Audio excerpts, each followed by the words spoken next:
March 11, 2024, he's charged with felony motor vehicle theft, stole a car. And on March 20th, 2024, 9 days later, he's arrested by the Denver police and placed in the Denver Justice Center. 6 days later, March 22nd, 2024, ICE sends a detainer notice to the Denver Justice Center saying this: if you're going to release Mr. Gonzalez, can you give us a heads up? Can you let us know maybe 48 hours before you're going to release this guy so we can come apprehend him there at the jail? And remember, a detainer is a final order of removal from a court where this individual or this individual's committed some removable offense.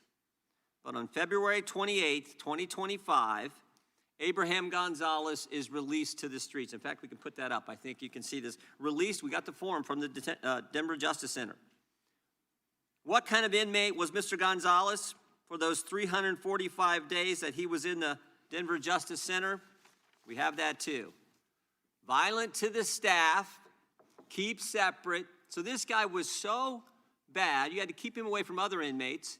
He'd already assaulted some staff member, but Denver released this guy to the streets and instead of turning him over to ICE agents who would have come to the jail and arrested him there. And of course, we all know what happens. When the officers did apprehend Mr. Gonzalez out on the street, he assaulted one of the officers. This is what happens when you have a sanctuary jurisdiction. Right now in Minnesota, there are 1,360 detainer notices for violent offenders. Governor Walz and others have released 470 criminal illegal aliens back to the streets. In New York State, it's 7,000. Nationwide, it's over 17,000 that we know of. Where a detainer was filed, since President Trump's been in office, over 17,000 times a detainer was filed, and those individuals were released to the streets instead of turned over to federal law enforcement. 17,864 times. Illegals who've been charged with the crime have been released to the streets, and thereby jeopardizing the safety of the public, the safety of law enforcement, and of course the migrant themselves. And frankly, helping create the environment that results in the tragic deaths like we saw with Miss Good and Mr. Preddy. A few years ago, Governor Sarah Huckabee Sanders said this in response to the State of the Union address. She said, "The divide in America today is normal versus crazy."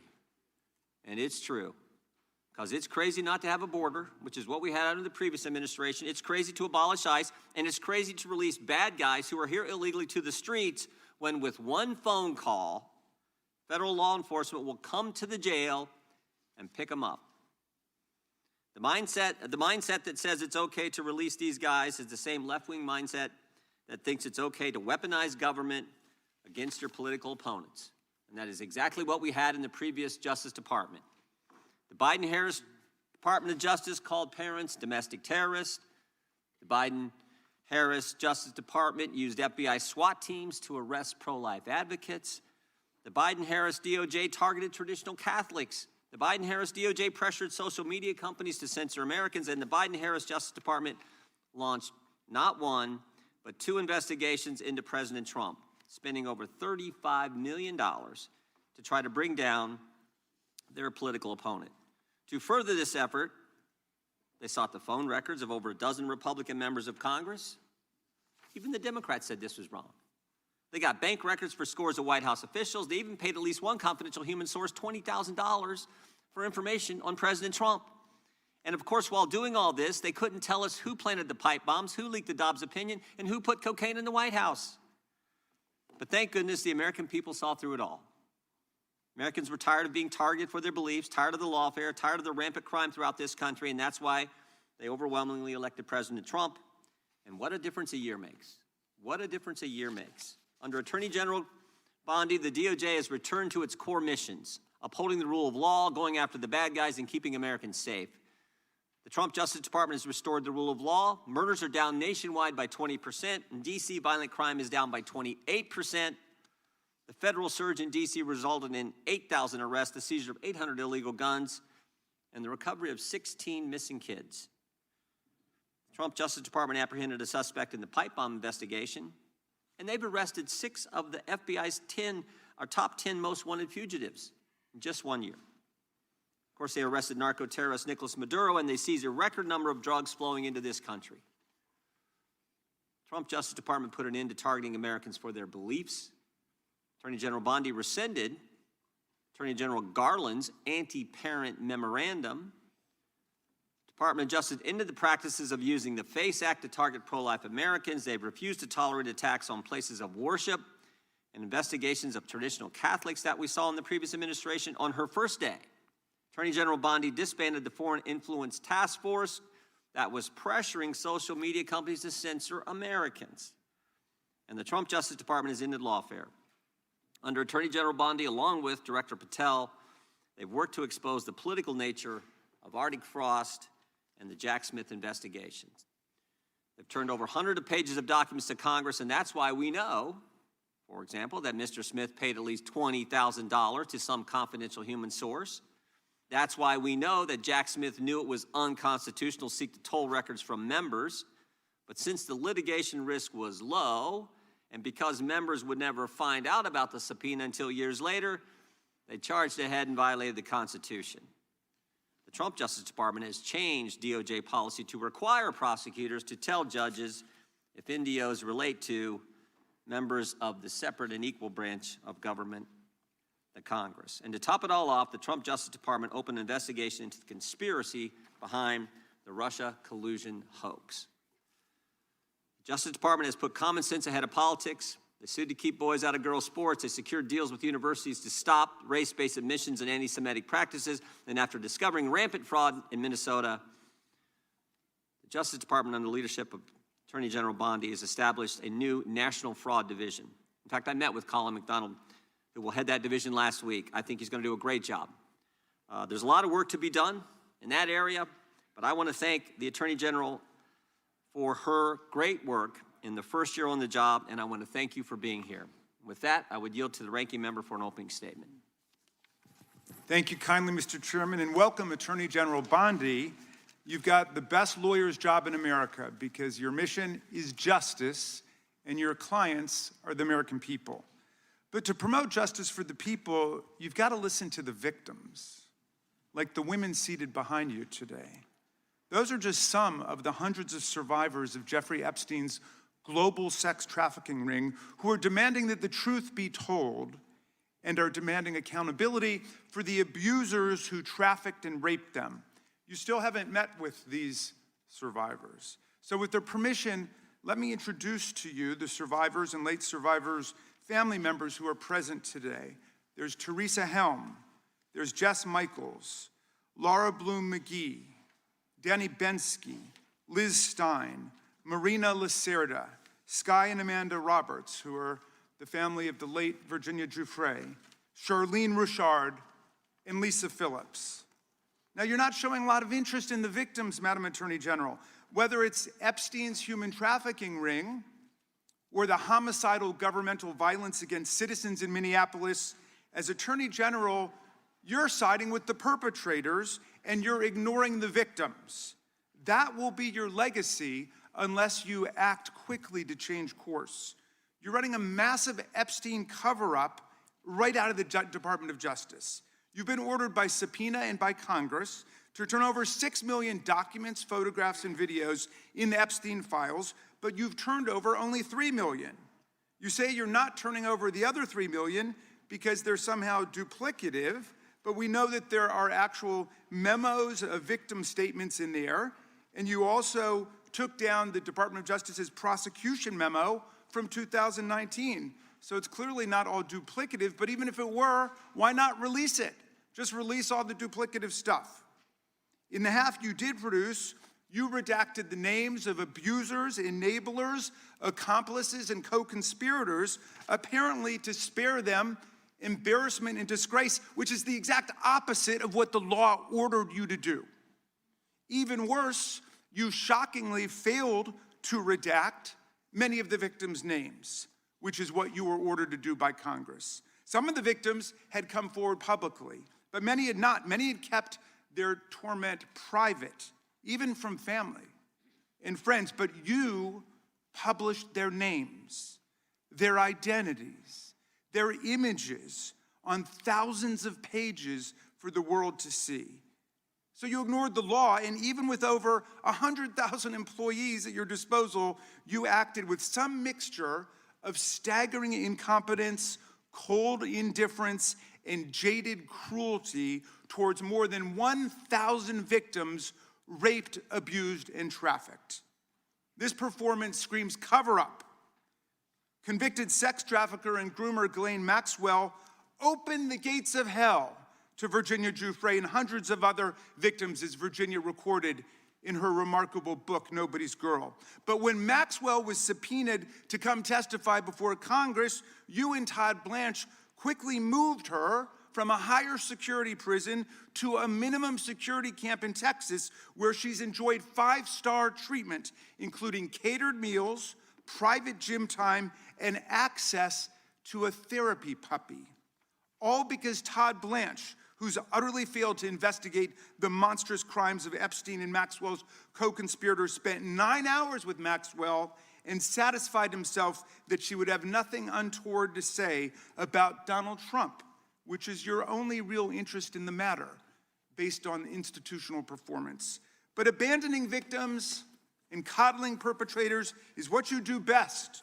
When the FBI opened a criminal investigation into the brutal killing in Minneapolis of Renee Good, a poet and 37-year-old mother of 3, by Trump's masked paramilitary ICE agents, you shut it down. You claim you're investigating the cold-blooded murder of Alex Preddy, an ICU nurse at the VA.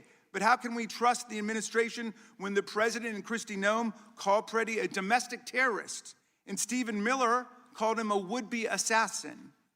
Not only do you refuse to share evidence with the state and local investigators and prosecutors in Minnesota, you have blocked their access to the crime scene and the evidence. How are you seeking justice for Marimar Martinez, the Montessori school teacher in Chicago who was shot 5 times by a Border Patrol agent who bragged about it on text? Or the family of Keith Porter, a father of 2 shot and killed by an off-duty ICE agent in LA?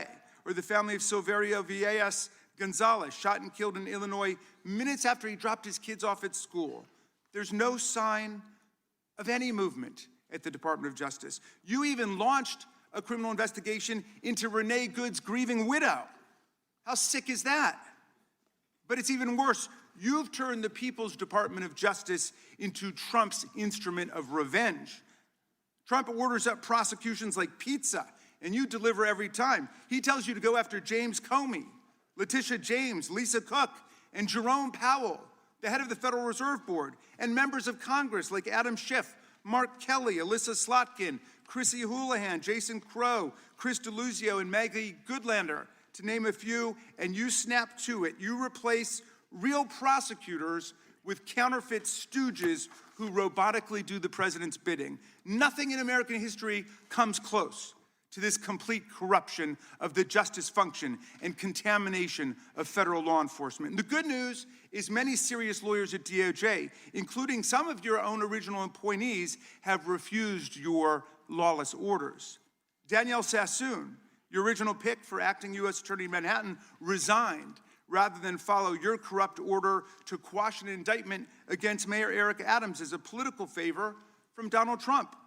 A Federalist Society member who clerked for Justice Scalia, U.S. Attorney Sassoon refused to participate in this blatantly corrupt scheme. Her top assistant, Hagan Scotton, an Iraqi war vet and 2-time Bronze Star recipient who clerked for Chief Justice Roberts, and then Judge Kavanaugh, promptly resigned too, writing to your office, quote, "I expect you will eventually find someone who is enough of a fool or enough of a coward to file your motion, but it was never going to be me." You and the president nominated Eric Siebert, a 15-year career prosecutor, to be your U.S. attorney for the Eastern District of Virginia. But after 5 months of investigating Letitia James and James Comey, he found no evidence to justify criminal charges. So you forced him out. You replaced him with Lindsay Halligan, Trump's personal lawyer from the Mar-a-Lago documents case, who had 0 prosecutorial experience and no qualifications. And then you were humiliated when a federal judge found that this corrupt appointment was blatantly unlawful and threw out Halligan's indictments entirely. And grand juries of American citizens have repeatedly rejected your vendettas and baseless indictments brought by the hacks left at DOJ now, with 2 different grand juries in Virginia voting down indictments against Letitia James in a single week. And just yesterday, another grand jury shut down your vendetta factory by rejecting indictments against the 6 members of Congress who had spoken out to remind all service members that they have a duty to refuse illegal orders. You tried to get a grand jury to indict 6 members of Congress who are veterans of our armed forces on charges of seditious conspiracy simply for exercising their First Amendment rights. I hope you will heed the wisdom and the constitutional patriotism of those grand jurors and not try it again by doubling down on that humiliation. As your best lawyers are sacked for having participated in the January 6th case or just flee for the exits now, your new lawyers keep lying in court. In dozens of cases, they've been excoriated for lying to federal judges. Chief Judge Boasberg, right here in D.C., suggested your Department of Justice perpetrated a fraud on the court. Other judges found your statements to be, quote, inexplicably misleading, patently incredible, totally inconsistent, and so disingenuous that the court is left with little confidence that the government can be trusted to tell the truth about anything.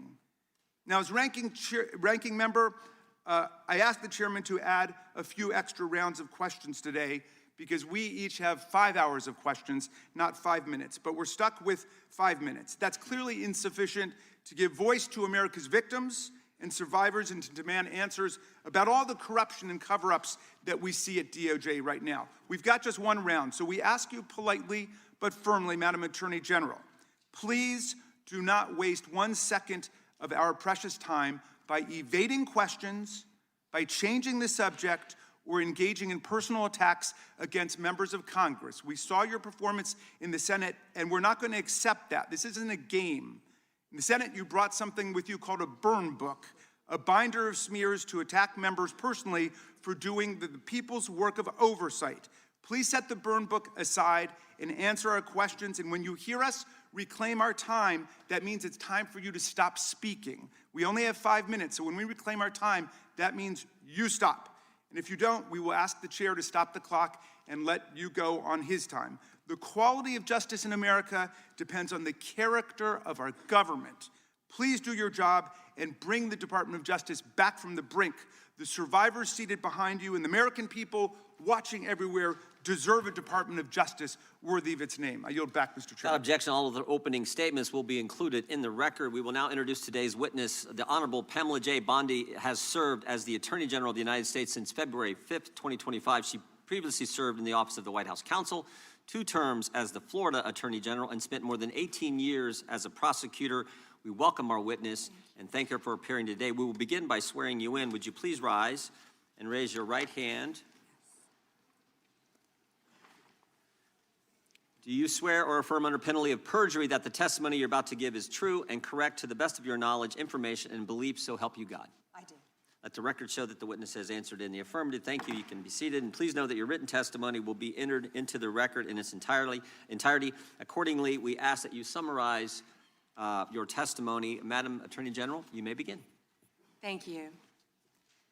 Thank you, Chairman Jordan, Ranking Member Raskin, and distinguished members of this committee. Thank you for hosting me here today. I'm grateful for the opportunity to answer your questions, highlight the work of our department, and discuss the most important topic of all, keeping the American people safe. A little over a year ago, I was sworn into office as the 87th Attorney General of the United States.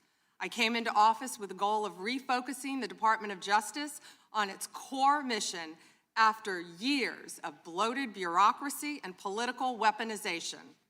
The Department of Justice's core mission is to fight violent crime, protect the American people, and defend the rule of law above all else.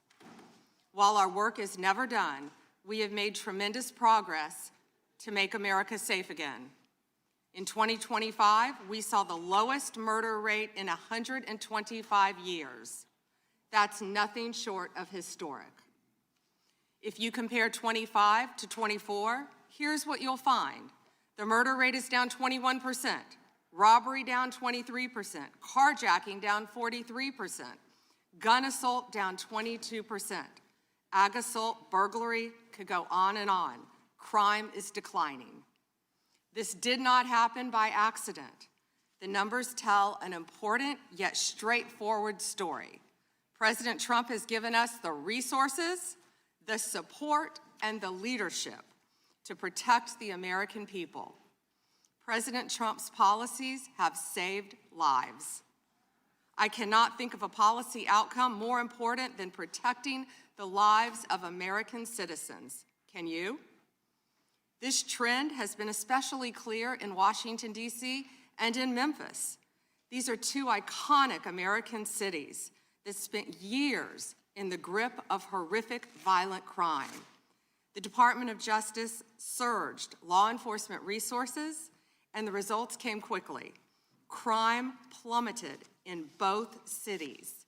And I want to make one point loud and clear. We achieved those results by working with Democratic mayors. Public safety does not have a party registration. When your constituents call 911, they don't ask for political views of the responding officer. They ask for help. I have federal agents in each and every one of your districts. They're here to help, and I am here to help. Many cities and states have worked with us and taken advantage of our federal support. Some have not. Meanwhile, a few elected officials have declared that they are, quote, at war with the federal government and encouraged widespread obstruction of law enforcement. This has resulted in avoidable clashes on the streets, as you've all seen. We've seen rioters storming a Christian church. Citizens and law enforcement officers have both been endangered by reckless rhetoric. We have made dozens of arrests in and around Minneapolis so far, and many of them could have been avoided by simple compliance with federal law. Of course, our efforts reach beyond our urban centers. We are striking crucial blows against terrorist organizations such as MS-13, TDA, the Sinaloa Cartel, and Antifa. And as we sit here, I think you've seen the news this morning. The news is reporting that cartel drones are being shot down by our military. That's what we all should care about right now, protecting America. As we seek to dismantle these drug trafficking networks that poison Americans, in 2025, our DEA agents seized more than 47 million fentanyl pills and more than 9,800 total kilos of fentanyl. That represents 369 million potentially deadly doses that can kill Americans.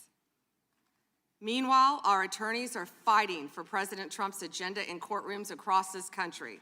This administration has been sued 627 times. We've fought through a nonstop flood of bad faith temporary restraining orders from liberal activist judges across this country. America has never seen this level of coordinated judicial opposition towards a presidential administration. It is not only an unlawful attack on the executive branch's authority, but a serious attack on the democratic process. In spite of this unprecedented judicial activism, we've attained 24 favorable rulings at the U.S. Supreme Court, their emergency docket, and even more to come. We've done so while ending the weaponization of the prior administration by dropping FACE Act prosecutions, exposing the Arctic Frost scandal via congressional disclosure, thank you, Chairman, and restoring one tier of justice in this country. To address the Epstein files, more than 500 attorneys and reviewers spent thousands of hours painstakingly reviewing millions of pages to comply with Congress's law. We've released more than 3 million pages, including 180,000 images, all to the public, while doing our very best in the time frame allotted by the legislation to protect victims. And if you brought us a victim's name that was inadvertently released, we immediately redacted it. All members of Congress, as you know, are invited to visit DOJ to see for yourselves. I want to take a moment to acknowledge the Epstein survivors who are here today. I'm a career prosecutor, and despite what the ranking member said, I have spent my entire career fighting for victims, and I will continue to do so. I am deeply sorry for what any victim has been through, especially as a result of that monster. If you have any information to share with law enforcement about anyone who has hurt you or abused you, the FBI is waiting to hear from you. I want you to know that any accusations of criminal wrongdoing will be taken seriously and investigated. The Department of Justice is committed to holding criminals accountable to the fullest extent of the law. In 2025, the FBI arrested over 1,700 child predators, a 10% increase from 2024. We also located 2,700 victims of child exploitation and shut down 3.8 million dark web pedophile accounts. 3.8 million. So please, if you have information to share that needs to be investigated, contact the FBI. Today, I look forward to discussing further our shared obligation to protect the American people, uphold the rule of law, and keep this nation safe. Thank you. Thank you, Madam Attorney General. The chair we now proceed under the 5-minute rule. The chair recognizes the gentleman from California for 5 minutes. Thank you, Mr. Chairman. Madam General, thank you for your extensive remarks, particularly on your continued investigation of those responsible over the years in the Epstein debacle. Obviously, you have an amazingly full docket between civil rights, between criminal, between so-called white-collar crime, and doing so, as the chairman said, at a time in which both you and the president are under attack, and our ICE agents and FBI and others are under attack when they try to enforce the law. I personally want to apologize for those who would embolden, support, or even stand with those lawbreakers that sit on this and other daises here in Congress. My job generally is to talk about patents and trademarks as the chairman of that subcommittee. I'll forego that today because one of my other jobs is the creation and maintenance of Article III judges, and I work with the Chief Justice on that, and we're trying to expand the court. But currently, there are only 677 district court judges. They have very full dockets as well. But you create a tremendous amount of judges, particularly immigration judges. You do so in order to save the court that, but adjudicate, as is requirement, each of those people who claim a right to be here in the United States. And that has been going on under Republican and Democratic administrations for years.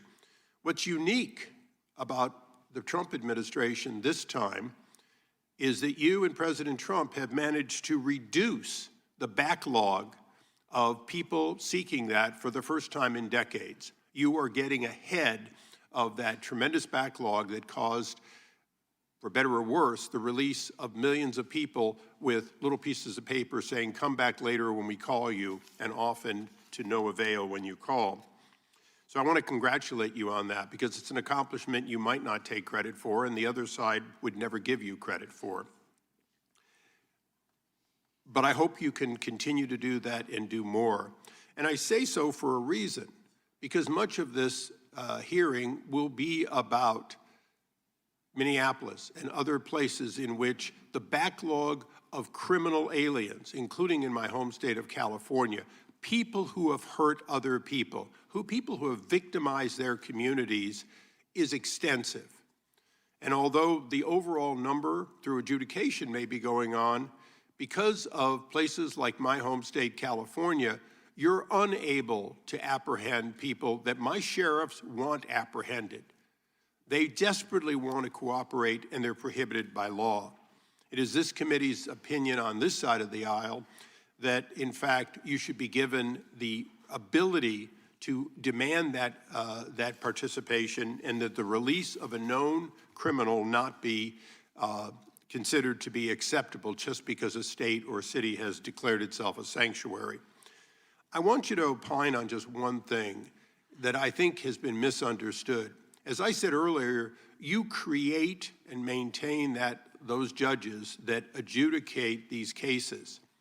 You also support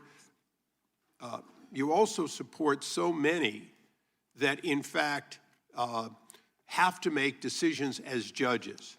Knowing that this limitation of so few Article III judges are there, please educate those who seem to miss the point that Article I judges, including bankruptcy judges, including immigration judges, including lots of people with the title appropriately judge, do in fact issue documents that look like, act like, and are normally accepted as warrants, as subpoenas, as demands for state officials to stand aside and allow the production of either an individual or documents. Because I think people are missing the point that these ICE retainers and detainers and so on, they act like they're nothing when in fact in the ordinary course, Madam General, you do in fact have Article I judges constantly putting those out, and they are respected normally.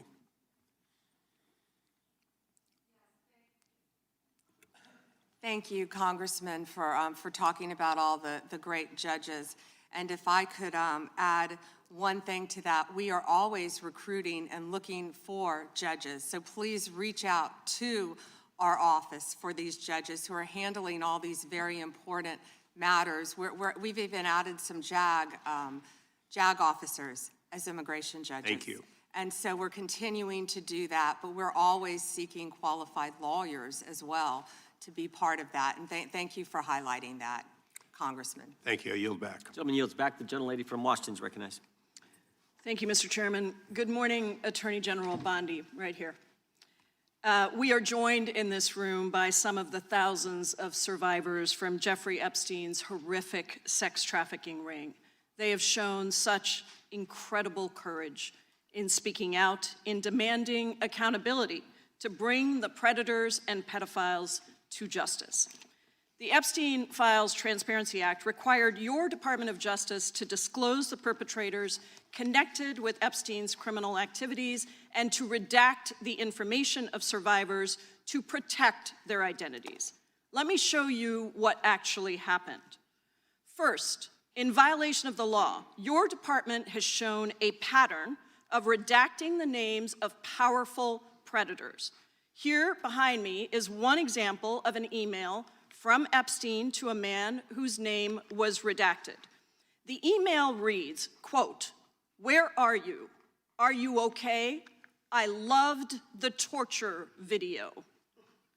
Only after members of Congress demanded that we see the unredacted files did the world learn the name of this individual, Sultan Ahmed bin Sulayem, the chairman and CEO of a company that had financial ties to President Trump's business and personal ties to Trump's advisor, Steve Bannon. Second, the survivors were not similarly protected, also in violation of the law.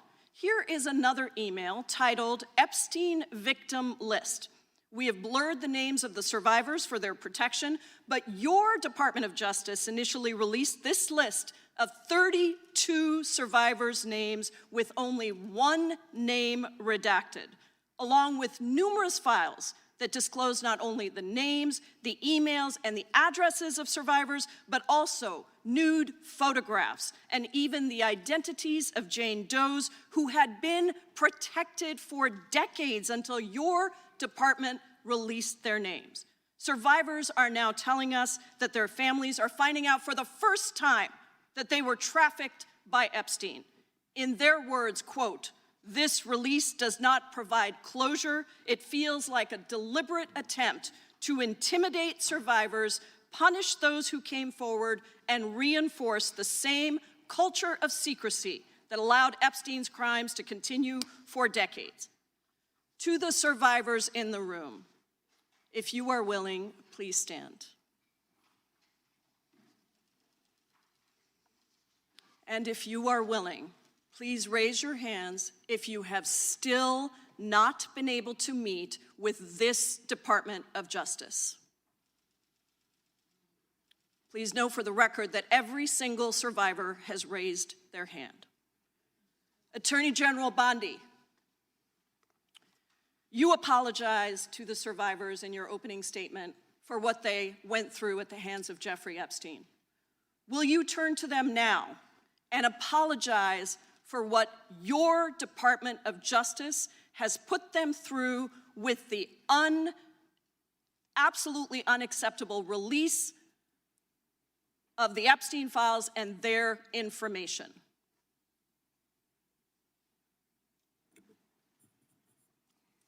Congresswoman, you sat before, Merrick Garland sat in this chair twice. Attorney General Twice. Bondi, No, can I finish my answer? No, I'm going to reclaim my time because I asked you a Attorney General, specific question Attorney General that can I would respond to your like question. you to answer, which is, will you turn to the survivors? This is not about anybody that came before you. It is about you taking responsibility for your Department of Justice and the harm that it has done to the survivors who are standing right behind you and are waiting for you to turn to them and apologize for what your Department of Justice has done. Members get to ask the questions, the witness gets to answer in the way they want to answer. The Attorney General can That's respond. not accurate, Mr. Chairman. Because she It doesn't is like the my answer. time. So, Mr. Chairman, why I have asked didn't a she ask question. Merrick Garland this? I am Twice, reclaiming when he my sat in time, my and chair. when I I will reclaim my continue to time, answer. it is Mr. Chairman, the my gentlelady has time. reclaimed I'm her not going time. to get in the gutter for her theatrics. The time belongs to the time belongs to the gentlelady. The gentlelady has 17 seconds. Thank you. You're not going to answer this question, so let me just Chairman, say this. I'll direct it to What a you. massive No, I'm cover-up. answering a Mr. question. Chairman, will you restore her time? The witness is I'm not going to get interrupting. in the gutter with this woman. Stop the She's time doing and theatrics. let me have my The time. gentlelady from Washington controls the time. The gentlelady has 17 seconds. You can proceed with your final Thank you. 17 seconds. What a massive cover-up this has been and continues to be. Donald Trump made the release of the Epstein files the center of his political campaign because he thought it would benefit him. Then you got into office, Attorney General, claimed to have a client list, only Regular to order. then say that there was no list. Your deputy, Todd Blanche, met alone with Ghislaine Maxwell and transferred her to a minimum security prison. And now you continue the cover-up. And I wish that you would turn around to the survivors who are standing right behind you and on a human level Chairman, apologize The chair now to recognizes the chair. them what you have done. Time of the gentlelady yield expired. back. The gentlelady, you have no time to yield back. Theatrics. We appreciate that. We appreciate the thought. And I would argue the central issue in the last election, the presidential election, was securing the border. The gentleman from Arizona who knows something about securing the border is up for 5 minutes. Thank you, Mr. Chairman, and thank you, Attorney General Bondi, for being here today. In 2022, Lafarge, which is a French cement company, pled guilty in U.S. federal court to participating in a criminal conspiracy with ISIS. That conspiracy contributed to the deaths of U.S. service members fighting in Syria during Operation Inherent Resolve. As part of the plea agreement, Lafarge was required to pay more than $775 million to DOJ's Asset Forfeiture Fund. In February 2025, my colleagues and I sent you a letter urging the department to review the petitions for remission submitted by the families of those fallen service members, including several of my constituents. The previous administration ignored these victims and our requests and left their petitions unresolved. My question for you on this particular issue is if you're willing to work to ensure those families that their petitions will be reviewed and brought to a resolution. Congressman, we are aware of that, and we're committed to doing everything we can to support the victims and work with you. Thank you for that question. Yeah, appreciate your answer. And now let's go to something that is also pressing that I've been working on for years, and this is the FISA Section 702 and Arctic frost. In January 2025, you testified before the U.S. Senate and agreed with Senator Lee that, quote, anytime an American citizen's private communications are intercepted or stored, whether through incidental collection or otherwise, those communications should not be searched without some showing of probable cause, close quote. You still hold that view today, I assume? Yes. And during the most recent FISA reauthorization, I offered an amendment to establish a clear warrant requirement for searches of Americans' data while preserving every publicly cited operational exception, including emergencies, defensive queries, cybersecurity threats. And my intent was to ensure the Department of Justice could continue to keep Americans safe while also ending warrantless searches of U.S. persons' data. Are there any additional circumstances or exceptions that you believe must be included to ensure DOJ can continue to operate effectively while still protecting American citizens' data and privacy? Yeah, Congressman, we are committed to working with Congress to uncover weaponization and other misconduct by Jack Smith, by others, Arctic frost, everything that happened under the past administration. And we are committed to working with you on that. And we are working with Chairman Jordan, with the House Intel, with all of our, my fellow cabinet members on resolving that issue. Well, thank you. And I'm glad you brought up Arctic frost because Section 702 was used in the Arctic frost investigation. It was. And information derived was used by Special Counsel Jack Smith. And my question has always been, and no one's been able to answer this, is what was the legal predicate for using a foreign intelligence authority in the Arctic frost investigation? Have you been able to ascertain any legal predicate? Congressman, what I can tell you today is that has been referred to my office. I can't discuss anything regarding that because it is very active and ongoing. And you probably can't answer this one either, but I really want to know if Section 702 queries related to that matter involved members of Congress, which we know at some level it did, congressional staff, which we know at some level did. We've heard that journalists or other U.S. persons not suspecting of acting as foreign agents were also caught up in that.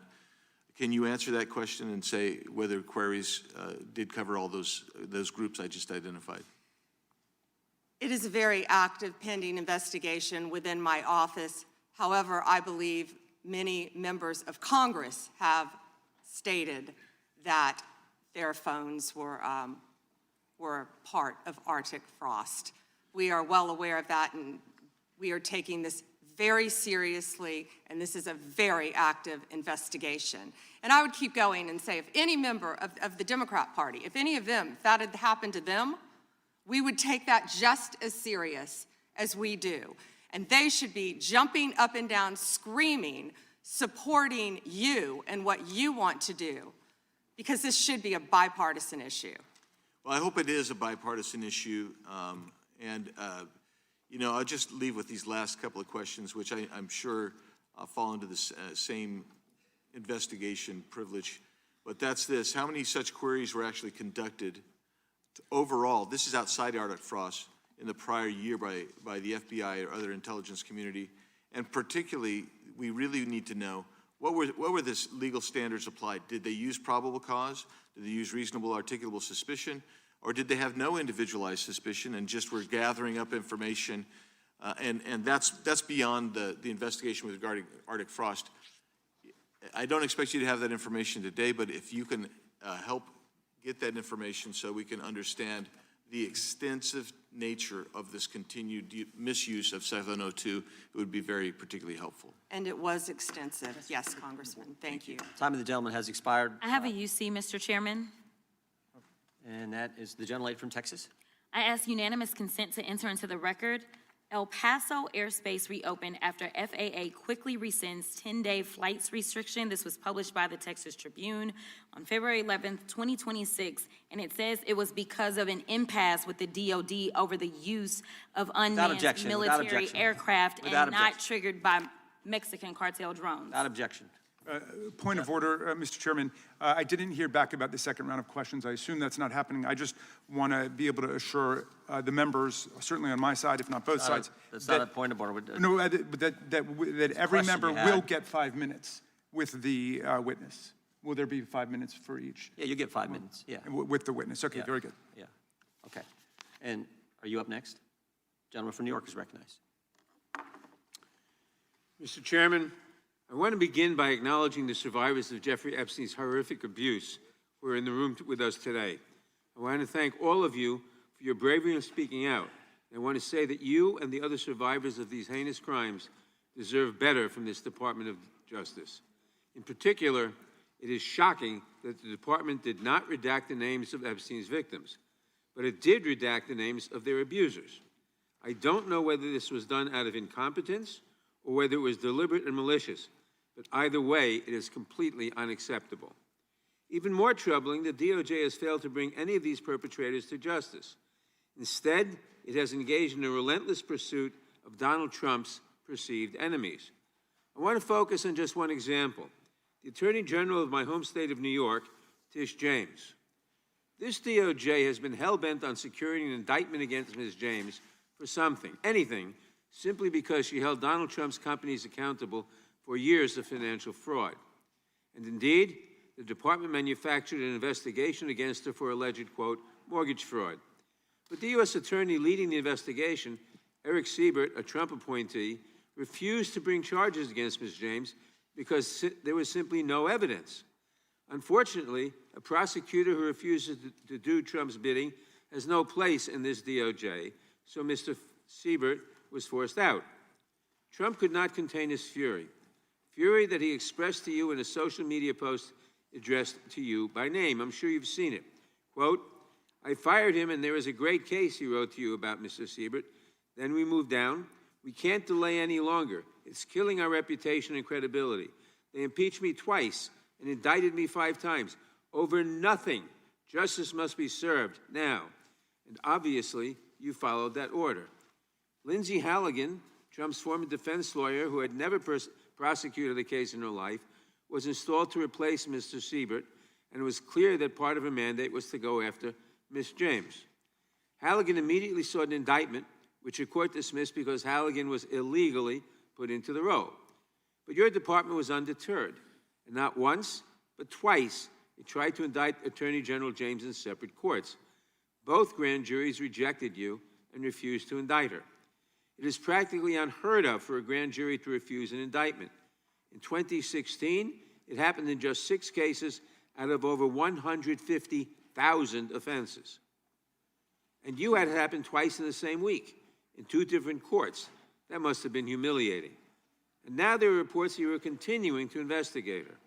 The amount of resources that have gone into targeting Attorney General James, months of investigations, multiple failed indictments, is astounding.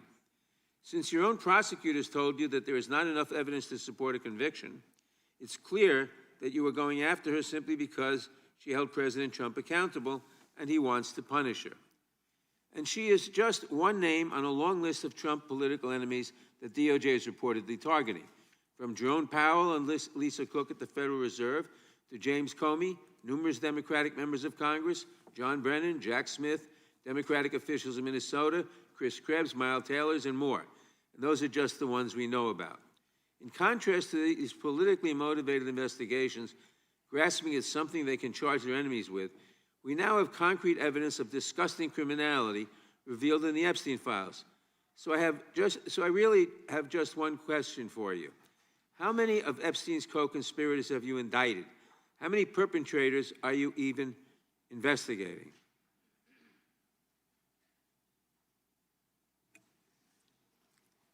First, You showed it. I find it. How many have you indicted? Excuse me. I'm going to answer the question. Answer my question. No, I'm going to Yes. answer the question How- the way I want to answer the question. No, Your you're gonna answer theatrics the are question the ridiculous. way I asked it. Chairman How many have you Jordan, I'm not indicted? going to get in the gutter with these people, How many but have you- I'm going to answer the question. How many have you indicted?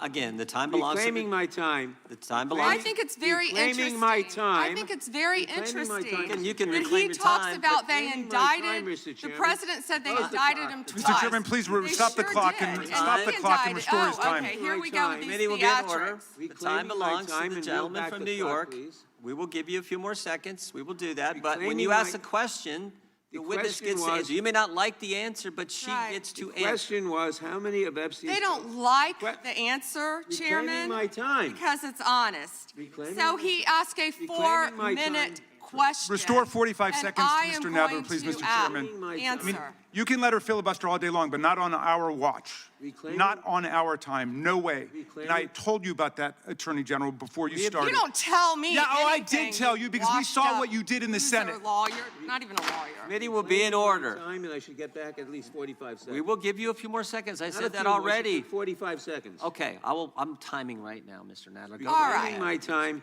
The answer to my question, how many of Epstein's co-conspirators has she indicted, is 0.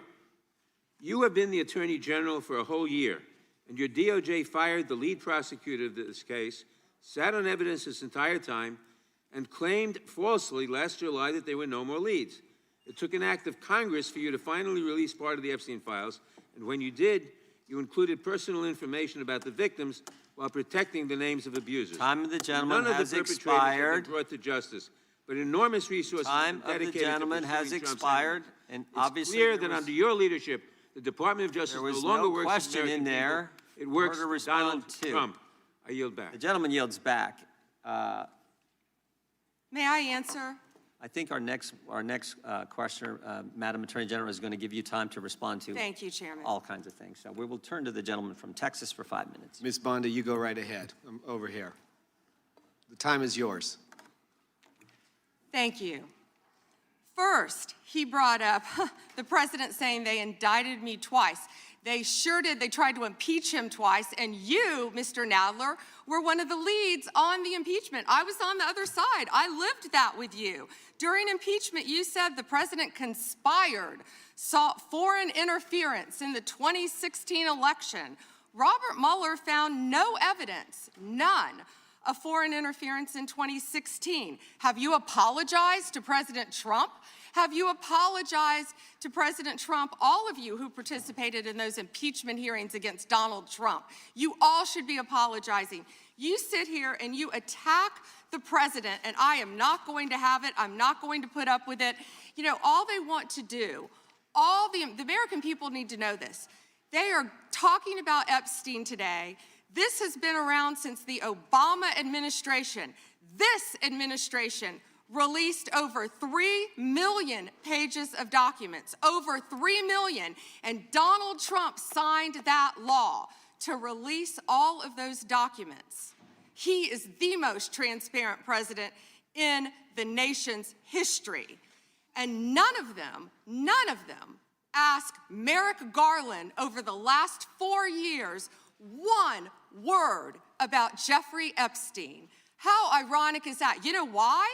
Because Donald Trump, the Dow right now is over, the Dow is over $50,000. I don't know why you're laughing. You're a great stock trader, as I hear, Raskin. The Dow is over 50,000 right now. The S&P at almost 7,000. And the NASDAQ smashing records. Americans' 401ks and retirement savings are booming. That's what we should be talking about. We should be talking about making Americans safe. We should be talking about, what does a Dow have to do with anything? That's what they just asked. Are you kidding? Mr. Jordan, Mr. Jordan, Committee will be in order. Mr. Jordan, am I going to get an Wow. extra 45 seconds added to my time? The committee will be in order. The time belongs to the gentleman from Texas. Ms. Bondi, the Attorney General can respond. Thank you. The Dow has shattered 50,000 for the first time. This is crazy. They said it couldn't be done in 4 years, yet President Trump has done it in 1 year. National median rents have fallen to a 4-year low thanks to Donald Trump. That's why they want to focus on Epstein and our most transparent president in the nation's history. The murder rate, as I said, has plummeted to a 125-year low thanks to Donald Trump. For an unprecedented 9 straight months, there were 0 illegal border crossings at the southern border. That's what we should be focused on. All the great work that this president has done and will continue to do to keep America safe and to make Americans safe. Thank you, Attorney General Bondi. I agree with you totally. I think you've done a fine job. I think that Democrats, in fact, should be apologizing to the Epstein victims for doing nothing during the 4 years that they were running the government. We did not hear about this, and it took you and President Trump to finally provide transparency and give answers to the American people, and I want to thank you for that. I want to thank you also for standing up for truth today and for fighting back against the theatrics and the time waste that you will endure over the next hour or two. I want to apologize on behalf of my colleagues on the left. They're not all that bad, but they've got to put on a show. And I'm sorry that you have to go through that. And I would like to yield the last, I'd say 40, even 40 is 80 seconds. The clock says 40, but I've got 80 seconds since I was so rudely interrupted, and I'll give all 80 seconds to Chairman Jordan. And I would just yield to the Attorney General if she has anything to add. I'm fine to continue. Thank you, Chairman. All right, the chair now recognizes, the gentleman yields back. The chair recognizes the gentlelady from California. Thank you, Mr. Chairman. I would note that Mr. Nadler's question has not yet been answered, but I want to start by asking that out of respect for the American public and the Epstein survivors, some of whom, of course, are here today, that we can have a transparent conversation and get the public the answers they deserve. I want to briefly direct your attention to 2 documents I'm hoping we will put up on the screen. In the first, an individual emails Jeffrey Epstein asking whether a woman identified as M was pro or civilian, and Epstein responds that she was a civilian, Russian, and fun. In the second email, Epstein writes to Steve Tisch about a Ukrainian girl, noting that she was, quote, a little freaked out by the age difference and stating that he would try to convince her not to return to Ukraine. He then instructs Mr. Tisch to call him, adding, I don't like records of these conversations. So I'd like to ask a straightforward question that really is either a yes or no answer.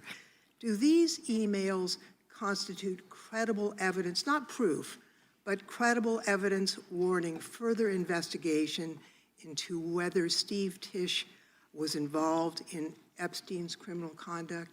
Do you think yes or no? I'm not going to play a yes-no game with you, but I will answer the question to the best of my ability. As I said, we will look and investigate any case involving any victim. I'm not familiar, there were 3 million pages, of course, with that email, but of course, we will look into anything. The documents have been released, 3 million. The redacted versions, we left them open for all of you to come view. I believe you view them. If not, will you have some copies? I'd like to. Could I finish, please? I'm not being rude, please. I only have 5 minutes. No, yeah, and I only have 30 seconds based on your filibustering. But you didn't give a yes or no answer, so let me just go further. Director Patel testified in this committee room that there was no credible information indicating that Epstein trafficked victims to anyone else. And glancing at the documents, that proves that's not the case. In July, your department issued a memo stating that it had conducted an exhaustive review of the Epstein files and concluded that no additional individuals would be charged. So I did go over to the Department of Justice yesterday. I would note that 400 and all our 35 members are in the House, and there's 4 computers. So it would take many months to actually have the time. I only had a few hours. I think the transparency argument is really kind of a sham because it's not really possible. Whoa. Did you have to wait to get a computer? It is not possible to, Hang on. to really go in. I did, however, see a U.S. attorney information for the Southern District of New York indicating that there were additional survivors and probable co-conspirators. Other members of Congress have uncovered likely co-conspirators whose names were blocked out. Now, the Epstein File Transparency Act, which all but one member of this House voted for and the president signed, requires the department to release everything except that it needs to be redacted to protect the victims or an ongoing prosecution, which apparently there is none from the testimony we have received.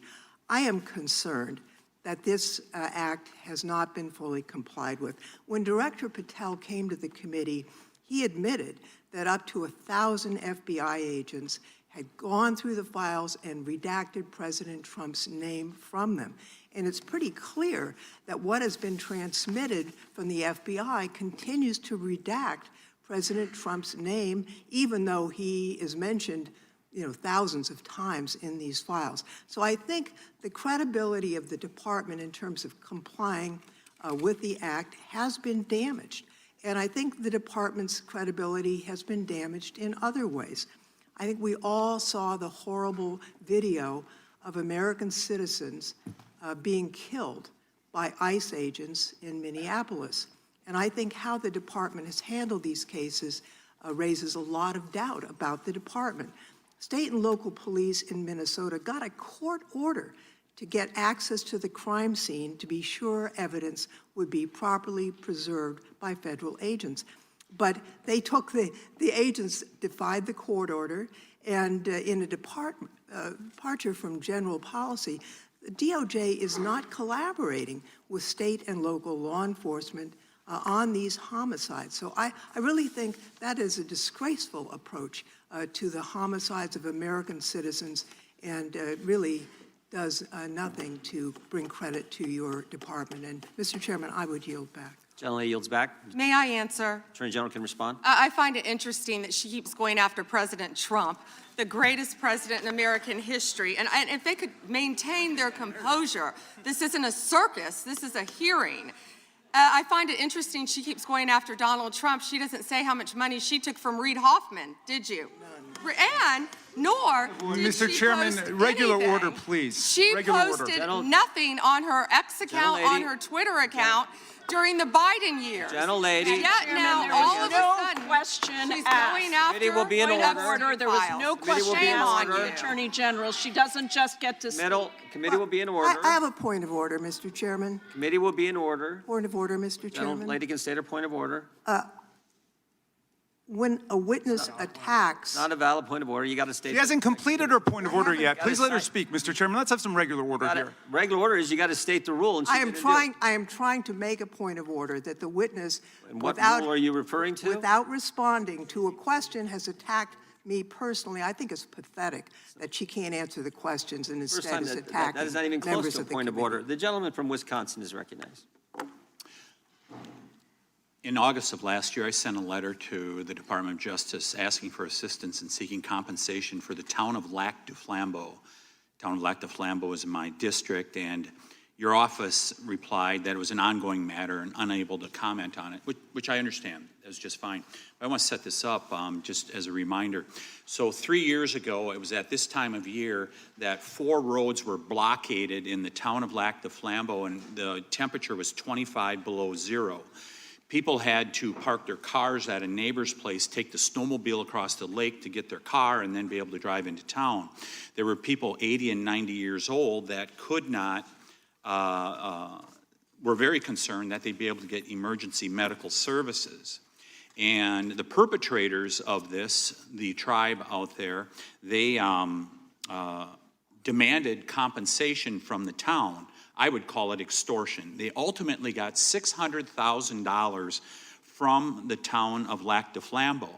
The unfortunate part, Mr. Chairman, is that the Biden administration took the side of the perpetrators who closed those roads off, and the Biden administration made it clear to the town of Lac du Flambeau that we are not on your side in regards to this. Well, fortunately, there was a federal judge that said, no, this is wrong, what happened, and these roads should be left open, they should continue to be left open. My question to you is, are you willing to work with my office and with the town of Lac du Flambeau to further investigate this matter and seek compensation from the tribal government after their extortion of $600,000 from this little town in northern Wisconsin? Congressman, you do a great job representing your district. And yes, we would more than welcome working with you, and we are familiar with that investigation. Mr. Chairman, I would just add, we're highlighting these miscarriages of justice in the previous administration. This is just another one of those small examples, no different than the Catholic Diocese in Richmond and many others that you have retold so many times. But here's another instance of what they did to a small town and nearly bankrupted them as a result of it. Fortunately, there was a federal judge that saw through it and has fixed it. I want to move on to fraud enforcement. You have established a National Fraud Enforcement Division. Is that correct, Madam Attorney General? Yes, Congressman. Has this new division begun any investigations and getting after those individuals that have committed the rampant fraud we've seen, like in Minnesota? Well, it's not only rampant in Minnesota, it's rampant throughout this country. Much of it is in California, as you know, and other places. Yes, we are working on it actively. Our criminal fraud division has been working on it.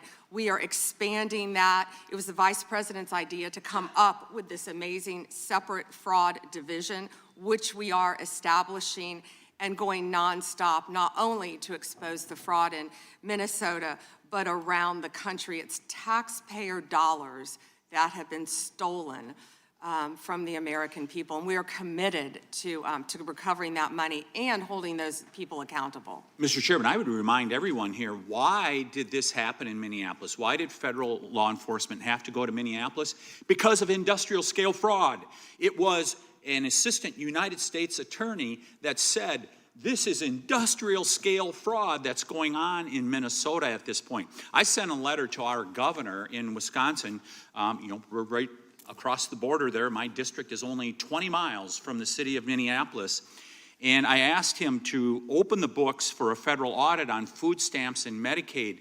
Don't you think it would be a good idea for every governor to do that at this point? It protects the citizens, and I can't understand why that's not happening. And yes, I do think that's a great idea. It's happening around this country. And when our new division with Colin McDonald is established, it's established when Colin is confirmed. He's amazing. I think you've met with him, you said, Chairman.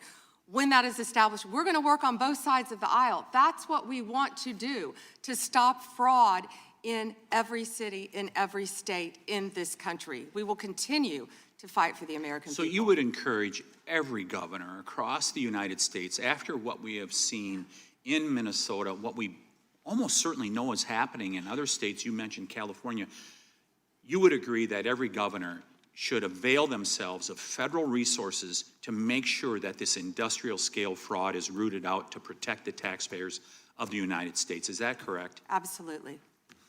Mr. Chairman, I yield back. Gentleman yields back. The gentleman from Tennessee is recognized. Thank you, Mr. Chair. First, I'd like to thank you for holding this hearing and holding it in a proper fashion as you have.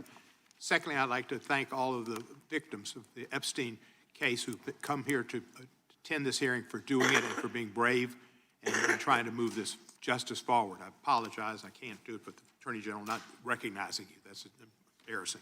I am from Memphis, General Bondi, and Memphis does have the task force there.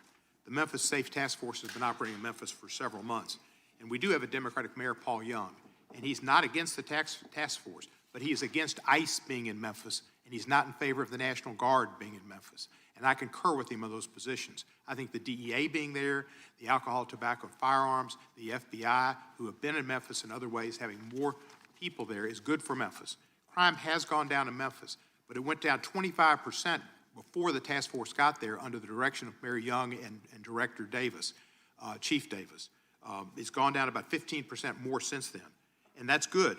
But I would like to comment that Mexico City's homicide rate has gone down 40% during the same time when Memphis has only gone down 25%.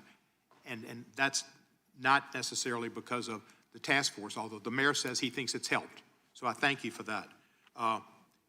You would agree, I presume, that violent crime in communities across our country is critically important, and that's why the task force is there. Is that not true?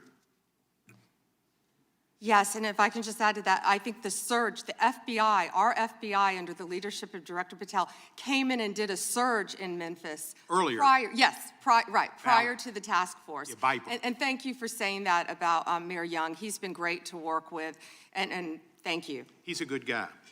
He's a very good guy. One problem I've got with where we are in priorities here. A recent Department of Justice, National Institute of Justice report based on arrest records in Texas and in California found that undocumented immigrants were less than half as likely as U.S.-born Americans to be arrested for homicide. And this pattern holds for assault, sexual assault, robbery, burglary, theft, and arson. Half as likely to be arrested for drug offenses. So I ask you, and I've written to you about this, there are TV ads that run that say to local law enforcement, specifically, says, are you tired of having your hands handcuffed because you can't do the things you wanted to do when you joined, and if you want to do something different, join ICE, and you'll get a $50,000 bonus, and we'll pay off your debts, student debts, and we'll help you with pensions, et cetera, et cetera, et cetera. So they're encouraging local law enforcement to leave local law enforcement and go to work for ICE. We need people working in the front lines and local law enforcement to protect our citizens from the worst of the worst. The worst of the worst are not the immigrants. The worst of the worst records show are native-born Americans, and they are committing crimes that hurt our citizens and our cities, and you're working against it, and thank you for that. But by trying to get our local law enforcement, where we have an undercount of officers in Memphis, to leave Memphis and go to work for ICE to deport people is a wrong priority. Why are we trying to get people, policemen who are working on the front lines, to leave the front lines, take the $50,000 and go to work for ICE and instead of working to fight the worst of the worst? Congressman, I have not yet seen that commercial, that ad. I would argue that we need strong people in both local law enforcement, state law enforcement, and all of our federal agencies working together. I've seen some of the worst violent criminals who were in this country illegally.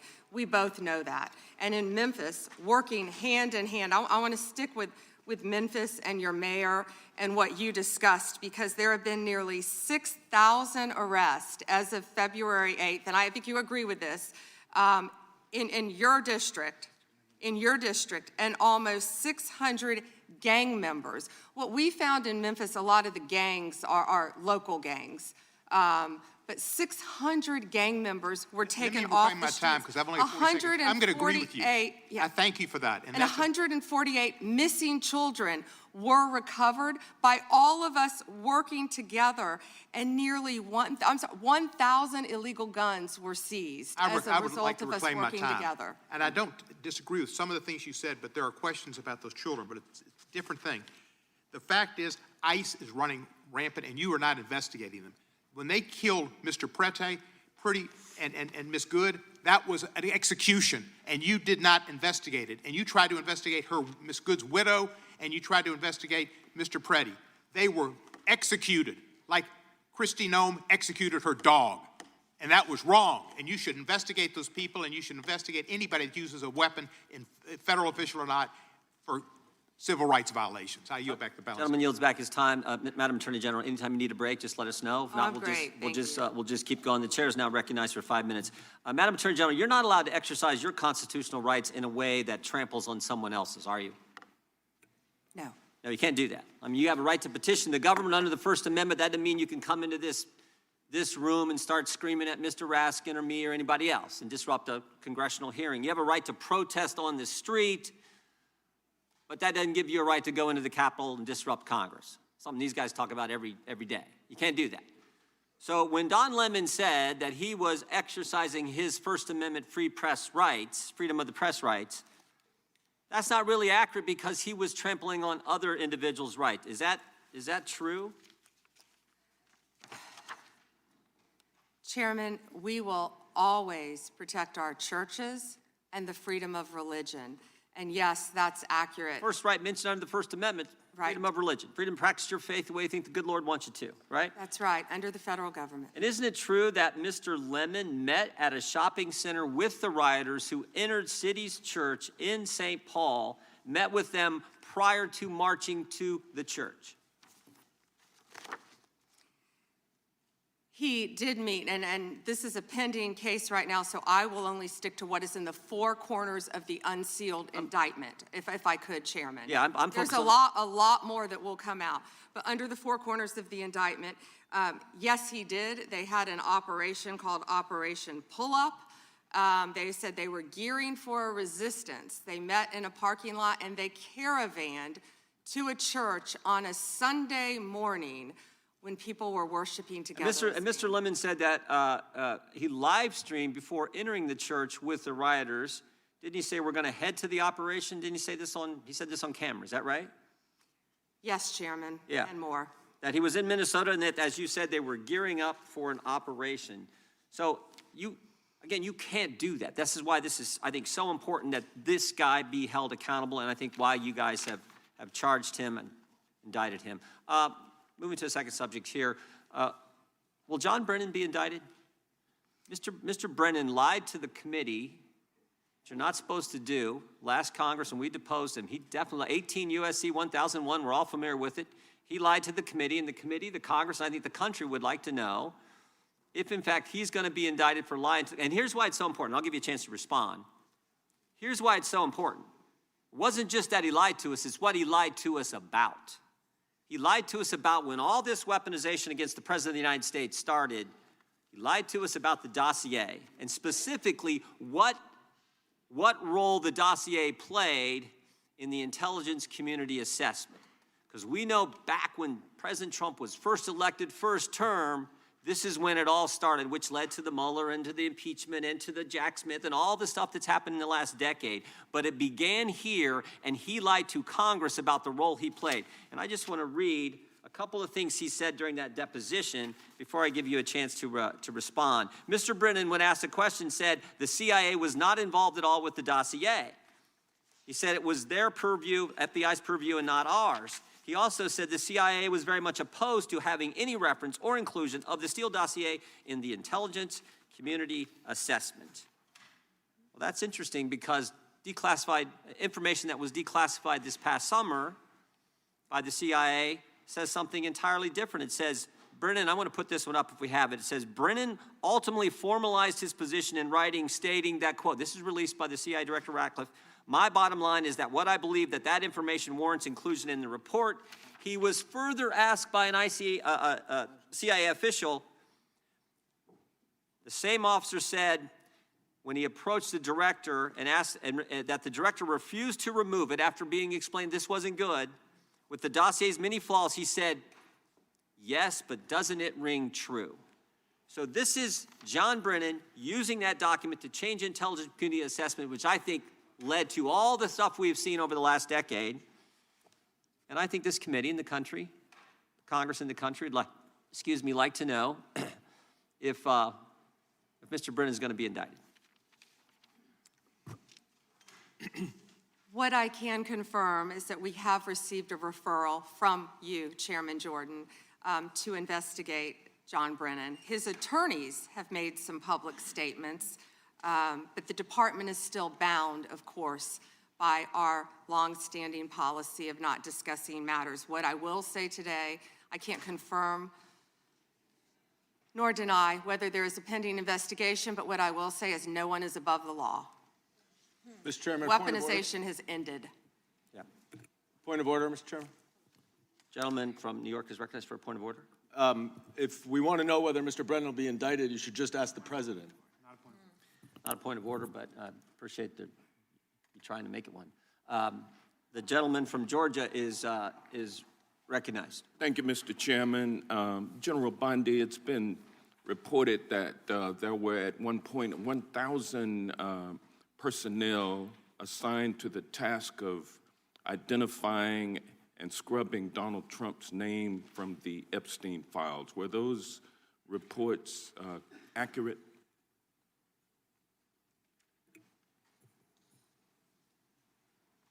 I believe his name has appeared countless times in Okay, the documents how that many have people were been released. assigned?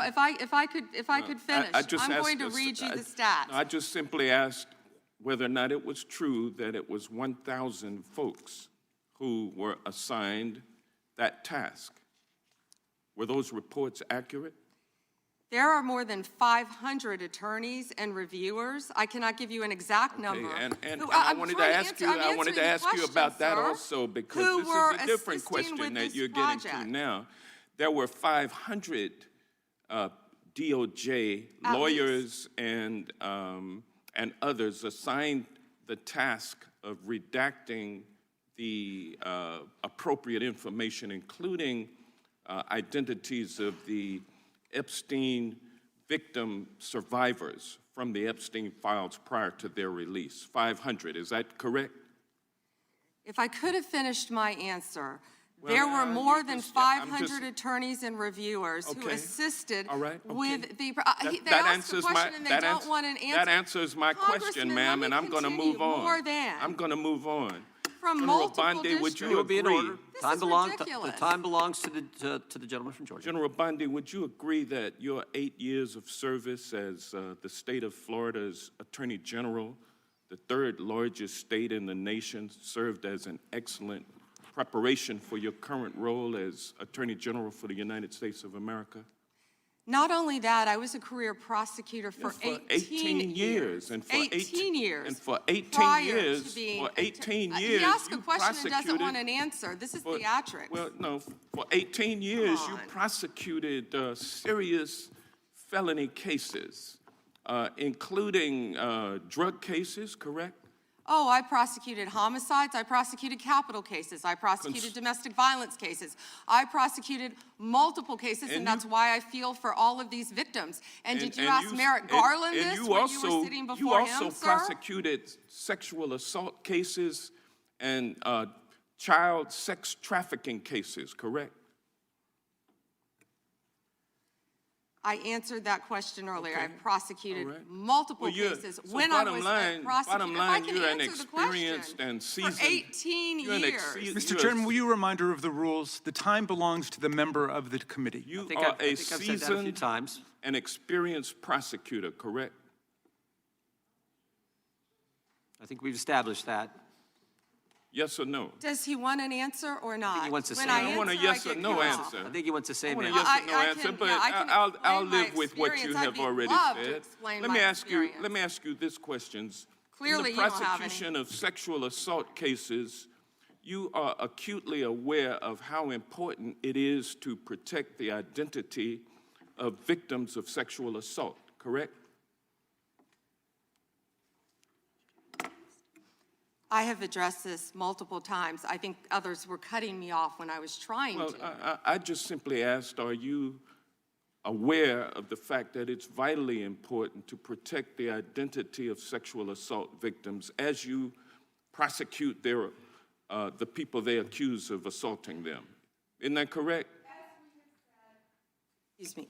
As we have said multiple times, Protection of the protection identity of all victims of the victims are is so protected. very You are important. protected under. Do you want me to answer or do you want to interrupt? Well, because you're not answering the question. You do a Jekyll and Hyde kind of routine around here, and I just want you to answer my questions.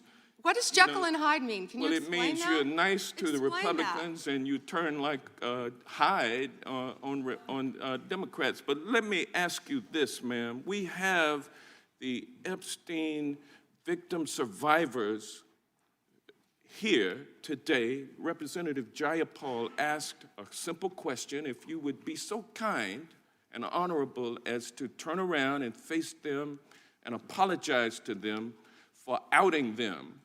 I mean, how many lives have been derailed because your department was either sloppy and incompetent or willfully trying to intimidate and punish these ladies for time is coming up. forward? The time of the Which gentleman- was it? The time of the gentleman has expired. The gentleman yields back. The chair now recognizes the gentleman from Wisconsin for 5 minutes. Attorney General Bondi, my colleagues on the other side of the aisle have spent the past several months attacking the administration for doing exactly what the American people wanted when they overwhelmingly elected President Trump, securing our border and enforcing our immigration laws. I find it a bit ironic because this is the same party who just a few years ago were openly supporting strong immigration enforcement after witnessing criminal illegal aliens wreak havoc on the American communities. I have a short video I just wanted to play. Of immigrants. We're also a nation of laws. Undocumented workers broke our immigration laws, and I believe that they must be held accountable. They've committed a crime, deport them. No questions asked, they're gone. No great nation can be in a position where they can't control their borders. While we need to address the issue of immigration and the challenge we have of undocumented people in our country, we certainly don't want any more coming in. Every place in this country are rightly disturbed by the large numbers of illegal aliens entering our country. The jobs they hold might otherwise be held by citizens or legal immigrants. The public service they use impose burdens on our taxpayers. That's why our administration has moved aggressively to secure our borders more by hiring a record number of new border guards, by deporting twice as many criminal aliens as ever before, by cracking down on illegal hiring, by barring welfare benefits to illegal aliens. Illegal immigration is wrong, plain and simple. When we use phrases like undocumented workers, we convey a message to the American people that their government is not serious about combating illegal immigration, which the American people overwhelmingly oppose. If you don't think it's illegal, you're not going to say it. I think it is illegal and wrong. Open the borders, my God. You know, there's a lot of poverty in this world, and you're going to have people from all over the world, and I don't think that's something that we can do at this point. Can't do it. Yes or no? Would you allow the cities to ignore the federal law? No. We simply cannot allow people to pour into the United States undetected, undocumented, unchecked, and circumventing the line of people who are waiting patiently, diligently, and lawfully to become immigrants in this country. So, Attorney General Bondi, what's the Trump administration, DOJ, doing to end the open border policies of the prior administration that saw dangerous drugs and criminal aliens flood our communities? Congressman, President Trump has worked tirelessly, as you know, to close our border, which is what the Democrats had asked for in that video. President Trump closed our borders on day one. He is protecting Americans. He is protecting our kids from the influx of drugs that were flowing into this country from Mexico. The fentanyl precursors that were coming from China. These precursors were taken from China into Mexico. And in Mexico, they were mixed and freely taken right into our country, along with gang members, MS-13, TDA, freely coming into our cities around our country, thanks to Joe Biden's open border policies. That has stopped under Donald Trump. It will no longer happen under this administration, and he is doing everything to keep Americans safe. And let me continue. When he was elected overwhelmingly by the American people, the majority of the American people wanted Donald Trump. One of the main reasons was border security and keeping Americans safe. And that's exactly what he did. And that's why today the other side sits here, they yell, they cut me off, they want to yell, they want to ask a question and don't want answers because they want to distract from all the great things that this president and this administration working hand in hand, and that includes Secretary Noem, who has closed our borders, and Tom Homan, who has closed our borders to keep Americans safe. And they're trying to distract from that, and they're not going to do it because the American people are smarter than that, and they see through their theatrics. Thank you. Just quickly, yesterday, Senator Grassley reached out to my office to tell me that I was one of the 20 members that was now disclosed were under surveillance from Jack Smith. This brings up the question of non-disclosure orders and whether or not they should apply to members of Congress. But with my phone records being surveilled, as well as looks like 19 other members of Congress, I'm just wondering how DOJ views that. Time is, the gentleman's expired, but the gentlelady can respond.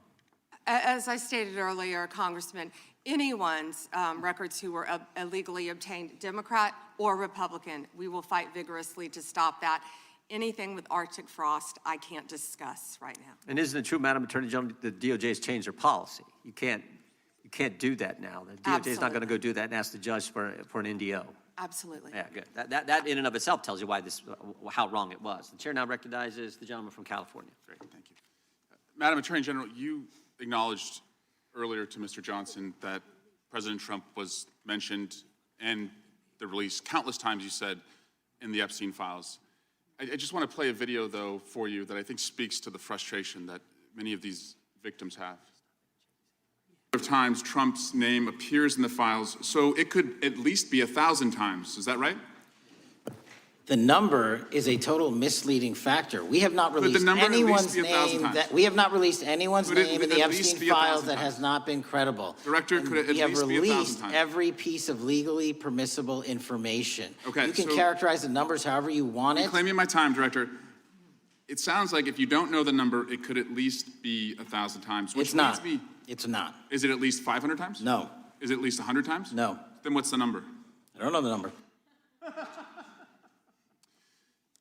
I understand why the victims are frustrated, and the Attorney General acknowledged what Mr. Patel would not acknowledge, that it was way more than 1,000 times. But I want to move, Madam Attorney General, to weaponization of government. And yesterday it was reported that 6 members of Congress had indictments sought against him, and they were not returned by a grand jury. My colleagues have spoken about their frustration of being in subpoenas and having cell phone records combed through. Well, in 2017 and 2018, Adam Schiff and I had our cell phone records and email records combed through, not by you, but a different Department of Justice under the president. It was in retaliation for our role in the Russia interference campaign. An Inspector General report would find this improper and that the predicate for it was absurd. In 2020, after sitting on 2 committees that were a part of the president's first impeachment, an FBI agent leaked my cooperation in a national security case where my campaign was targeted. The president's FBI senior leadership authorized 2 statements to the press that said I was never suspected of wrongdoing and only helped the investigation. But that didn't stop the death threats or my GOP colleagues from referring me to an ethics investigation where Kevin McCarthy's chairman on the ethics committee would find the same thing as the FBI. Our current FBI director would then write a book called Government Gangsters and identify a long list of enemies. About a quarter of them have been either investigated or indicted. He listed me at the very top along with Adam Schiff, and during that same testimony refused to recuse himself when asked if he would recuse if any case came across his desk involving me or people on that list. Since that testimony, his department has put me under investigation with Senator Schiff for the nonsense mortgage fraud cases that we've seen. I get it. This is what the president does. I've priced it in. We have a bingo card at home that my kids have made of what will come next.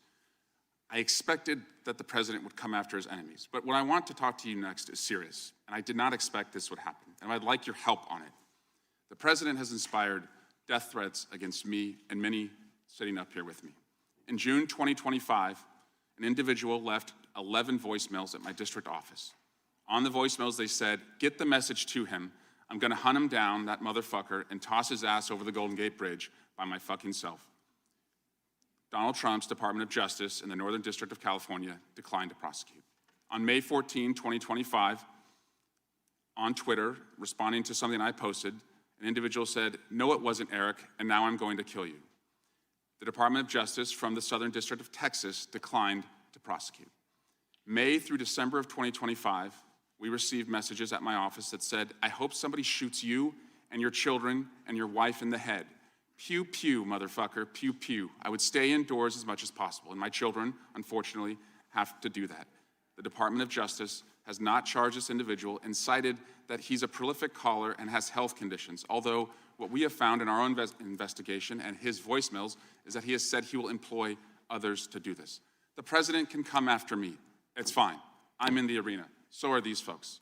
But we never expected that the Department of Justice would not seek to prosecute and investigate those who are making threats against us. And that would include those on that side of the aisle. And I'm just asking for your help to protect life, because life is at risk with the environment we're in right now. Congressman, I completely agree with you. I know about several of those personally involving you. I believe one has been charged publicly, and there's something I would be happy to talk to you about off camera, but I can assure you that they are very serious. They are being looked into, and I can give you more details on those. None of you should be threatened, ever. None of your children should be threatened. None of your families should be threatened. And I will work with, you can come into my office any day. I will work with all of you on both sides of the aisle if you are ever threatened. And I'll gladly talk to you after this hearing about your cases. But I can tell you some of them are very active. Appreciate that. And I yield back. Gentleman yields back, and we're sorry for what the gentleman and his family have had to go through. We appreciate what the Attorney General said. And I think some of the things that the gentleman from California related, we can all relate to, and it's unfortunate, it's wrong, as the Attorney General said, and we appreciate the help we get from the Justice Department. With that, we will now recognize the gentleman from New Jersey, Mr. Van Drew. Thank you, Chairman. I don't know where to begin. Thank you for being here, General. Right, see me when I'm right in front of you. I have to mention this first. You know, I used this word before, and my friends on the other side of the aisle got mad at me, but hypocrisy. Epstein, Epstein, Epstein. But for years on the other side of the aisle, we heard nothing. Crickets, not a word. Nothing was said when they were in control. Nothing was mentioned basically the last summer, and the ranking member points out that he did do something last year. Yeah, he did a letter complaining about the plea deal for Maxwell, but it wasn't a big deal. Then we get a new administration, and all of a sudden it's a big deal, and they feign concern, they're upset, they're investigating. They had all these years and all this time. And in fact, Stacey Plaskett, and we all know that name, when they had a congressional hearing, Democratic member, were taking texts from Epstein on questions to ask to go after Trump. So Epstein was using her Democratic colleague as a tool to go after President Trump. Just everybody keep that in mind. And then we talk about ICE and how horrible it is. And there are concerns. Everybody wants everything to go right. Nobody ever wants to see somebody die. And they complain about it. But at the same time, hypocrisy, they encourage constituents to go after the ICE agents, to challenge them, to hurt them, to attack them. And that doesn't make sense. That's hypocrisy. And then we hear about the concern of, going after Democrats, that the legal system, that judiciary and Department of Justice is going after Democrats. But they literally rework the legal system under Alvin Bragg and Letitia James to go after Republicans and those sympathetic to Republicans. So, be careful when you accuse others that you're not guilty yourself. Be careful of what you say, because you got a history, and it's easy to go over it. I just want to talk about where we were and where we are now. We had over 10 million illegal crossings in the past between 2020 and 24. Over 10 million. There's probably a much bigger number. I'm being conservative. We were told the people weren't dangerous, but they were, General. They were dangerous, many of them. More than 300 individuals on the terror watch list during that time. Violent criminals came across, as we saw consequences where mothers and fathers, daughters and sons, children were raped, murdered, hurt, abused, beaten, trafficked, all from the drugs. My God, the drugs they brought into our babies in this country. 73,000 illegals with criminal histories, 20,000 with convictions of assault, robbery, and sex offenses, 13,000 convicted murderers in our beautiful country, 15,000 convicted sexual assault offenders. It was madness. It was insanity. It's bizarre. It's perverse. What in God's name were you doing? So we finally are cleaning this up now. We're finally trying to make it right and safe for our people. So my questions are this. General, do you believe in removing criminal illegal aliens from our communities will save American lives? Yes, and given the cases that you just discussed, that's proof of it. every single day. President Trump is committed to that. This entire cabinet is committed to that and making and keeping Americans safe. Thank you. Would you agree that, and thank you for doing that, would you agree that allowing individuals with known criminal histories to enter and remain in the United States, we knew this back then, they knew it. Would you agree that creates serious risk to our public safety? I know the answers, but let's just say them clearly. Yes. Would you agree that when dangerous individuals are released instead of detained, and they were released over and over and over again, and these are the real issues. This is really what America cares about. They want their children and their families to be safe. Do you think if you release them instead of detaining them, that crimes will happen because of that? Absolutely. Would you agree that, I'm sorry. And it did. And it did, thank you. Would you agree that cooperation between, and this is a biggie, and I'm gonna ask you to elaborate on this. This is a big deal. This is why some of the problems we're seeing in some of the places like Minnesota are happening. That cooperation between federal and local enforcement, which we always used to have, helps remove violent offenders from our communities, that we should be a team. Yes. And can you elaborate on that a little bit? In other words, when the local enforcement is forced by the politicians, not their fault, not to do their job and not cooperate, why does it create the situations that we see where we have need for crowd control? By the way, they're not peaceful. Those are not peaceful protesters. We know what a peaceful protester is. When you spit on law enforcement, when you push them, when you hit them, when you beat their car, if you can answer the question, thank you. Gentleman's time's expired. You may answer the question. Thank you. Yes, I spent 4 days myself in Minnesota, in Minneapolis. What I will say about some of these sanctuary cities, some of these democratic cities, law enforcement, they quietly want to work with us. I've spoken to law enforcement in multiple cities who want to work with us. And yes, we're gonna do everything we can to keep our citizens safe, whether or not these Democrat-controlled sanctuary cities do or don't. And damn it, that's what really matters. I yield back. Mr. Chair, I have a UC. Ms. Crockett from Texas is recognized for UC. Thank you so much. Donald Trump's approval rating implodes on his strongest issue. This is from Newsweek today. It says 40% of people approve of Trump's handling of immigration and border security, while 60% disapprove. Without objection, that is a admitted. net drop Now I to recognize the gentleman -20. from California, Mr. Liu.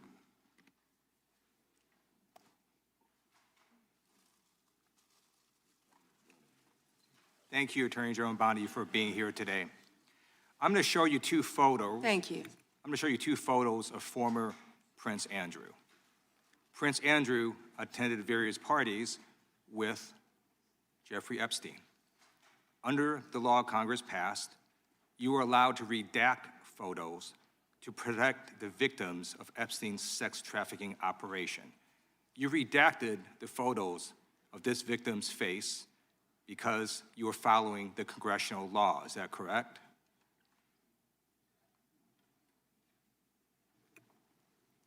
I'm sorry, that we redacted the victim's Because you were face? following the congressional law, correct? Yes. Okay. You have now established that please put the photos back up, that we are looking at a sex trafficking victim. Under the Federal Victims Trafficking Protection Act, not only is Jeffrey Epstein guilty, but anyone who patronizes Epstein's sex operation is also guilty of a crime. That's why I find it absolutely despicable that you sought to protect Epstein's clients, like former Prince Andrew.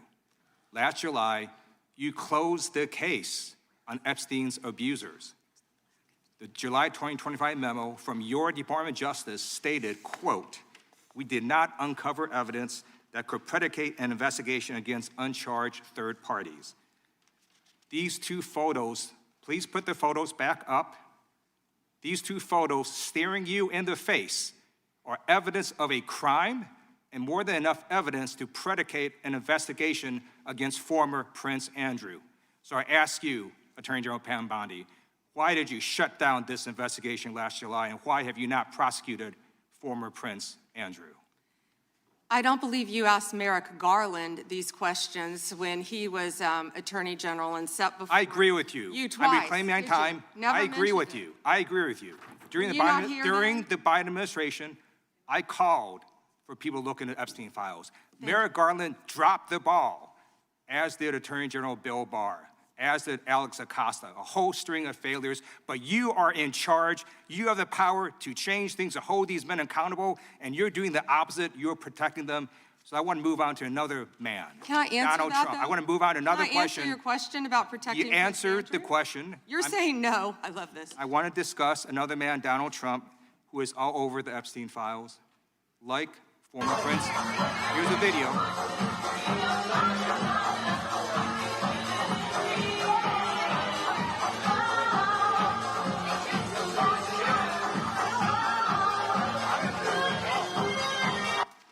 Like former Prince Andrew, Donald Trump attended various parties with Jeffrey Epstein. I want to know, were there any underage girls at that party or at any party that Trump attended with Jeffrey Epstein?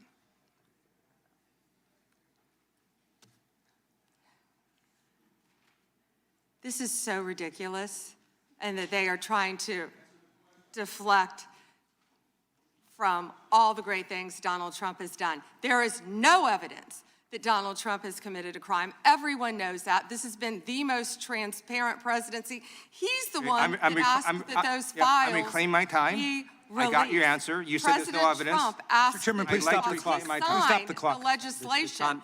This is Time. ridiculous. Time belongs to the gentleman from California. Okay. I'm going to put up another document from a witness who called the FBI's National Threat Operations Center, because I believe you just lied under oath. There is ample evidence in the Epstein file. Don't you ever accuse me of a crime. I believe you just lied under oath, and this is all on videotape. You said there's no evidence of a crime. I'm showing you, here is a witness statement who called into the FBI's Threat Operations Center. He drove Donald Trump around in a limo. He overheard what Donald Trump said to Jeffrey on his cell phone. He was so angry, he was going to stop a limo and hurt Donald Trump. And he met a girl who said she was raped by Donald Trump and Jeffrey Epstein. She later had her head blown off, and officers at the scene said that could not have been suicide. No one at the Department of Justice interviewed this witness. You need to interview this witness immediately. Epstein should rot in hell, so should the men who patronized his operation. And as we say here today, there are over 1,000 sex trafficking victims, and you have not held a single man accountable. Shame on you. If you had any decency, you would resign right after this hearing concludes. The gentleman has expired. May I respond?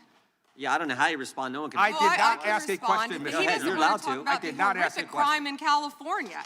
He does not want to talk about I did not ask a crime question. in his She state. can't just Madam ad Attorney lib General. stuff. I did not ask a question. Meeting will be in order. The gentleman has yielded back his time. I think our next witness will be more than happy to let the Attorney General Madam respond. Attorney General, would you like to? Gentleman from Alabama is recognized for 5 minutes.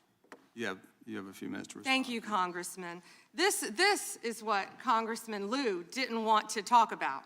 He didn't want to talk about all the crime that is happening in his state. California refuses to honor detainees because of its dangerous sanctuary city policies.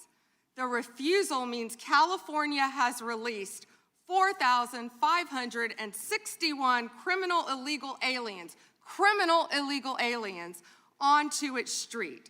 The crimes of these aliens include 31 homicides, 661 assaults, 574 burglaries, 184 robberies, 1,489 dangerous drug offenses, 379 weapons offenses, and 234 sexual predator offenses. That's why they are deflecting. That's why they're trying to talk about the Epstein files. That's currently happening in his home state. Attorney General, thank you for being here, and I wanted to make sure you had time to respond. I'm going to change gears a little bit. In October, when you were testifying before the Senate, I know you and my friend Senator Katie Britt discussed concerns of infiltration of the illegal Chinese vapes into our country. As a father of 3, obviously, I'm worried a little bit about this, and I believe that many parents in the country share our similar concerns. Can you provide an update on DOJ's work in this space over the past few months? Yes, and thank you for bringing that up. We're talking about the vapes. And this should be an issue where both sides of the aisle can work together on. Parents need to understand, children need to understand that so many of these are being manufactured in China, sent to our country, and have the potential to be laced with lethal drugs. We've seen an overdose. We need to get on the front end of this before we have another crisis and children are dying. I've partnered with Secretary Kennedy, of course, at HHS on this matter, but thank you for bringing it up. You know, they're selling these things as flavored vapes illegally in many stores around the country. Secretary Kennedy and I actually we went and did something on this, and it was sadly the day that Charlie Kirk was assassinated. And so it didn't get a lot of attention, nor should it have after that happened. But yes, we're continuing to work on that, and thank you for bringing that up. That's happening in all of our states, and I would ask everyone here, I know Congresswoman Ross was just nodding, it's happening in every state. And not only are they laced with THC, many of these vapes, but they could be laced with fentanyl. We have had a child, I wish I could think of the state it was in, but we have already had someone overdose.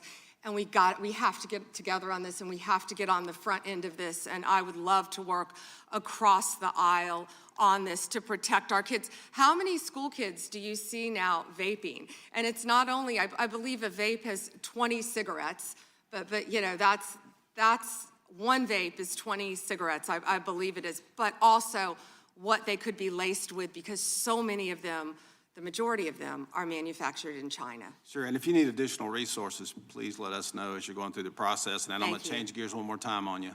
Under the Biden administration, there was a lot of confusion created when parts of the DOJ began treating software developers like financial institutions. Even when they did not hold or control anyone's money, they were simply building the technology. That uncertainty made it harder for Americans to build, innovate here at home. Earlier this year, the Deputy Attorney General issued a memo entitled Ending Regulations by Prosecution, a clear break from the Biden administration's approach. And I think it's important that that's a good step in the right direction. But can you talk a bit about how the DOJ is now putting that memo into practice, especially when it comes to making sure that people are just writing the software and don't control the user's funds, we don't want them treated as an unlicensed money, or they're not money transmitters, so. Yes, and we're doing everything we can to protect the American people on that, and I would refer everyone to Deputy Attorney General Blanche's memo, and we're working as hard as we can on that topic. Because we want to lead the way in the space on that, so we appreciate the help. And with that, Mr. Chairman, I'll yield back 10 seconds. Gentleman yields back. We'll recognize the gentleman from Arizona for unanimous consent. Thank you, Mr. Chairman. I have a number of UCs. Gentleman can proceed. Thank you. Bombshell new docs show Trump called police about Epstein in 2006. Without objection. Kamala Harris defends Biden administration decision not to release Epstein files. Without objection. Why weren't they released during the Biden administration? Without objection. House Democrat Stacey Plaskett exchanged texts with Epstein during 2019 congressional hearing. Without objection. New York judge allows Epstein victims' claims against Plaskett to proceed. Without objection.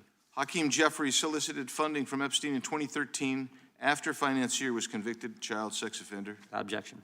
Jeffrey Epstein was invited to dim fundraising dinner and to get to know Hakeem Jeffries by firm working with Brooklyn's Barack. Without objection.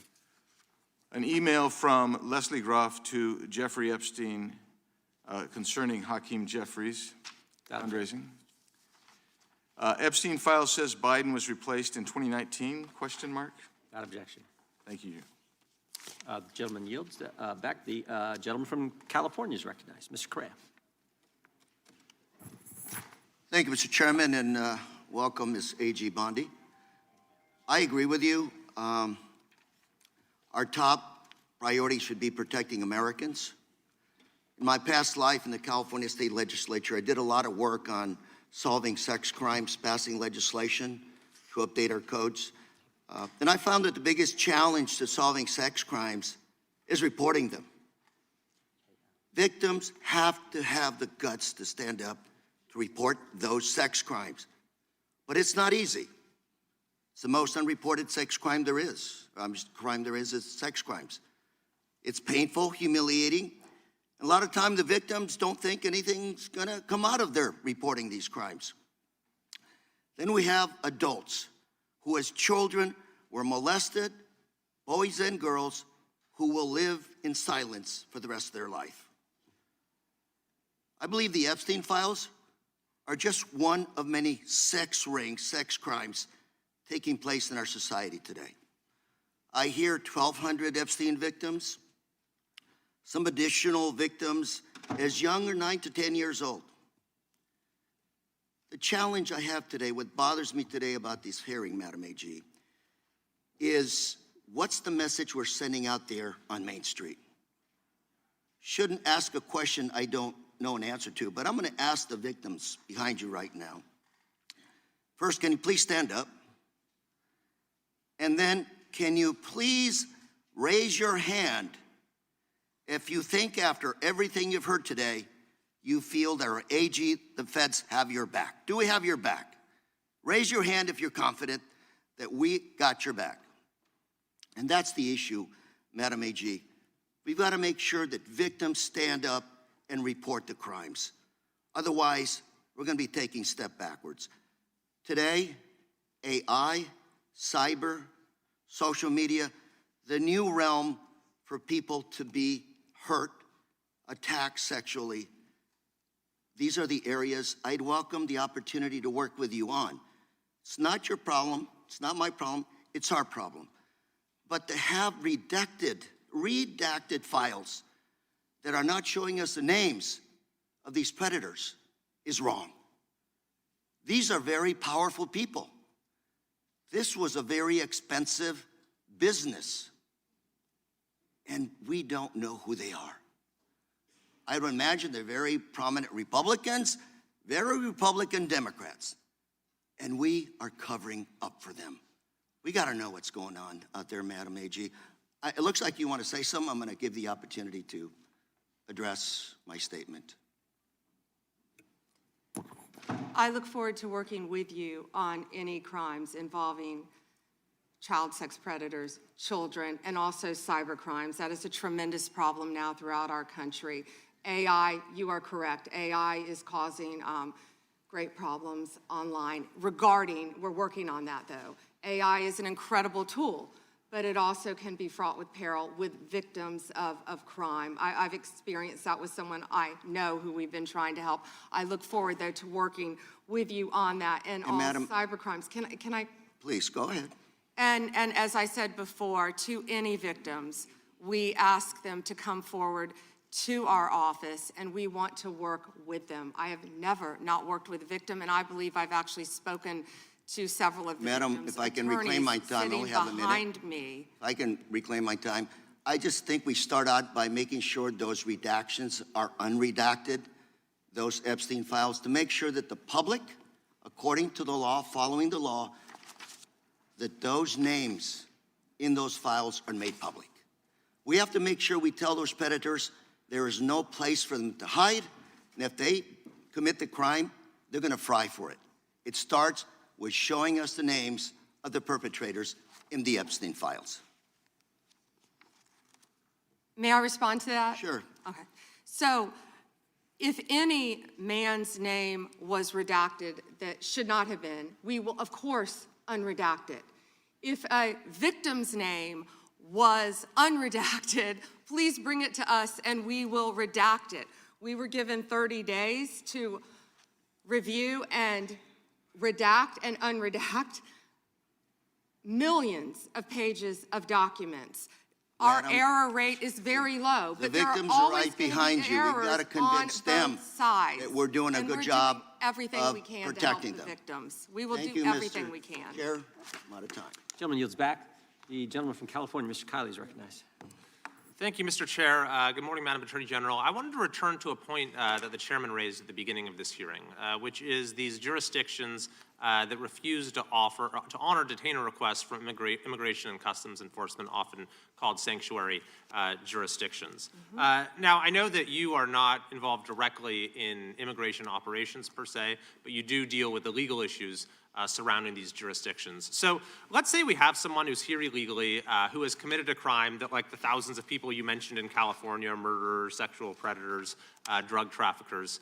If that individual is in detention in a jurisdiction that has a sanctuary policy where they do not honor ICE detainers versus in any other jurisdiction where they do, how does the nature of apprehending that person, how does the nature of ICE's involvement in that operation differ in those two circumstances? Well, I believe you've seen that in Minnesota, where people were not cooperating with us. I believe there a lot of local law enforcement did want to cooperate, but we are doing everything in our power to arrest and deport illegal criminal aliens, and that is not going to stop under Donald Trump's administration. You know, why sanctuary cities are so dangerous, what we've seen in Minneapolis. Where do all the criminals go? The gangs, TDA, MS-13, where are they gonna go? They're gonna go to a sanctuary jurisdiction because they believe they're protected, and that's not fair to the citizens of those cities. Yeah, and this is a point that there at least used to be a lot of consensus on.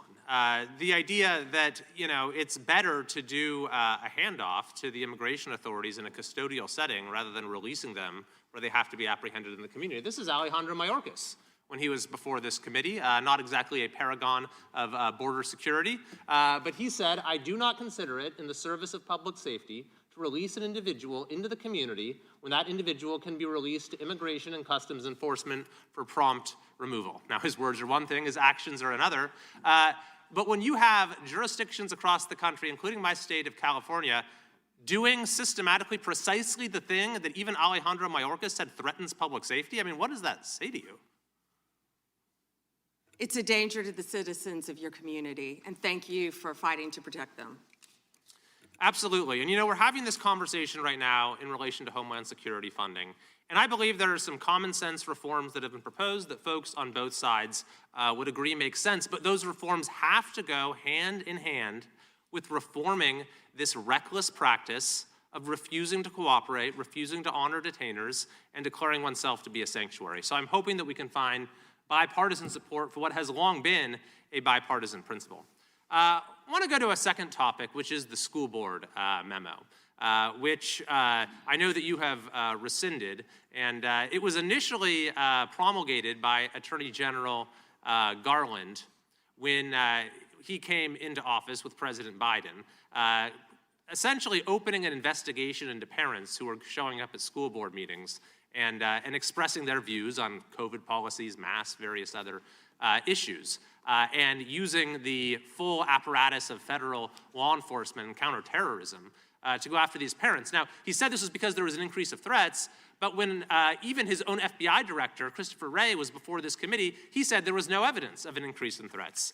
Yet nevertheless, when I asked him if he regretted the memo, Attorney General Garland said there was absolutely nothing wrong with the memo. Now, I take it you disagree with that, having now rescinded it? Absolutely. That was one of the main focuses of President Trump and this administration. We will protect parents at school boards. We will protect children in schools. We will protect parents' rights for their children's education in our school system in this country. We will protect Christians. We will protect everyone who wants to freely protest. If Christians want to protest in front of an abortion clinic without being arrested, they will do so. Thank you very much. And finally, I thank you for your efforts to step up the detection and rooting out of fraud. My home state is California. Any idea if there might be any fraud going on in California? Well, we are establishing, as you have heard, a fraud unit, and I'm sorry you're having to deal with that in your state, but the cavalry's coming. And we have Colin McDonald, who is hopefully will be confirmed soon. We're working on Minneapolis. I don't know if you were sitting here when I said that, but California was was right up there. I'm sorry to say for both sides of the aisle that California is right up there with fraud. It's out of control, but we are coming to your rescue. Donald Trump is coming to the rescue. Well, thank you very much. And unfortunately, I think you'll find that what's happening in California pales in comparison to what's been going on in Minnesota. Thank you. I yield back. Gentleman yields back. The gentleman from Maryland is recognized. Actually, I think the gentlelady from Pennsylvania. Gentleman from Pennsylvania is recognized. Thank you, Mr. Chairman. Ms. Bondi, I'm here. On September 25th, President Trump signed a memorandum known as NSPM 7, purporting to address domestic terrorism. But Americans across the political spectrum were immediately alarmed by the memo's blurring of the line between unlawful conduct and constitutionally protected speech and activity, as well as its call to investigate, prosecute, and dismantle groups that the president and Stephen Miller described without evidence as, quote, an organized campaign of radical left terrorism. Now, counterterrorism experts were further alarmed by the administration's singular focus on left-wing extremism, combined with the sudden deletion from the DOJ website of decades of research and law enforcement analysis, which had concluded that right-wing extremism poses the greatest terrorism threat to Americans. The president's memo broadly and vaguely links violent conduct to ideologies, and it targeted specifically anti-American, anti-Christian, and anti-capitalist beliefs, as well as, quote, hostility to so-called traditional American views on family, religion, and morality, end quote. President Trump has repeatedly and openly, however falsely, tried to brand his political opponents with these sentiments listed in his memo. But as you know, as a lawyer, holding beliefs that the White House disagrees with is not a crime. And the statute defining domestic terrorism requires criminal acts, not just thoughts and ideas. That's why legal experts, nonprofit leaders, religious freedom, and civil rights advocates immediately raised the alarm that the new presidential directive was a politically motivated attack on civil society designed to silence those who disagree with the administration. So, Ms. Bondi, Section 3 of that memo directed you, as Attorney General, to submit to the President and Stephen Miller a list of groups or entities whose members are engaged in acts that meet the definition of domestic terrorism. And then on December 4th, you directed the FBI to work with a variety of law enforcement entities to compile a list of groups and entities engaged in such acts by January 3rd, 2026, and to update that report every 30 days thereafter. So can we assume that you or persons under your direction at the Department of Justice have prepared that list of groups or entities who are designated as domestic terrorist organizations? And I just remind you that's a yes or no question. Did you prepare the list? I'm not going to answer it yes or no, but what I will say is I know Antifa is part of that. I will talk to you about that. I'm reclaiming my time. I asked you whether you an prepared Antifa member a was list. arrested in Minneapolis I'm federal reclaiming court for my cyber time. stalking. Did you they have ask a question list? and don't want an answer. The answer is yes or no. Time belongs to the gentlelady from Pennsylvania. Gentlelady can proceed. Okay. So will you commit to providing this committee with any list of organizations that you have recommended be designated as domestic terrorist organizations? We will comply with the law in all matters. Will you commit to provide this committee with your list of entities that you recommend be designated as domestic terrorist organizations? I'm not going to commit to anything to you because you won't let me answer questions. Okay, well then we do understand that your current position is that you have a secret list of people or groups that you are accusing of domestic terrorism, but you won't share it with Congress. And I'd remind you that when the U.S. government designates an entity as a foreign terrorist organization, it must report that to Congress and to the entity, because the government can make a mistake and the entity has the opportunity to contest it. So your position seems to be that if you falsely designate an American or an American organization as a terrorist group, there's nothing they can do about it. I think we get it. You don't want to answer the question. No, you don't get anything regarding public safety. Thank you. Nothing. Thank you for the insult. It's clear he didn't come to Congress prepared to answer questions that the American people have every right to have answered. But if you were prepared to answer truthfully, here's what we expect the facts to show. The administration is keeping lists of Americans who the White House says are engaged in domestic terrorism. Those lists could include Americans who have not committed any acts of terrorism, but simply disagree with this administration, people like Renee Good and Alex Preddy. And your list may include clergy, elected officials, and members of indivisible groups across the country.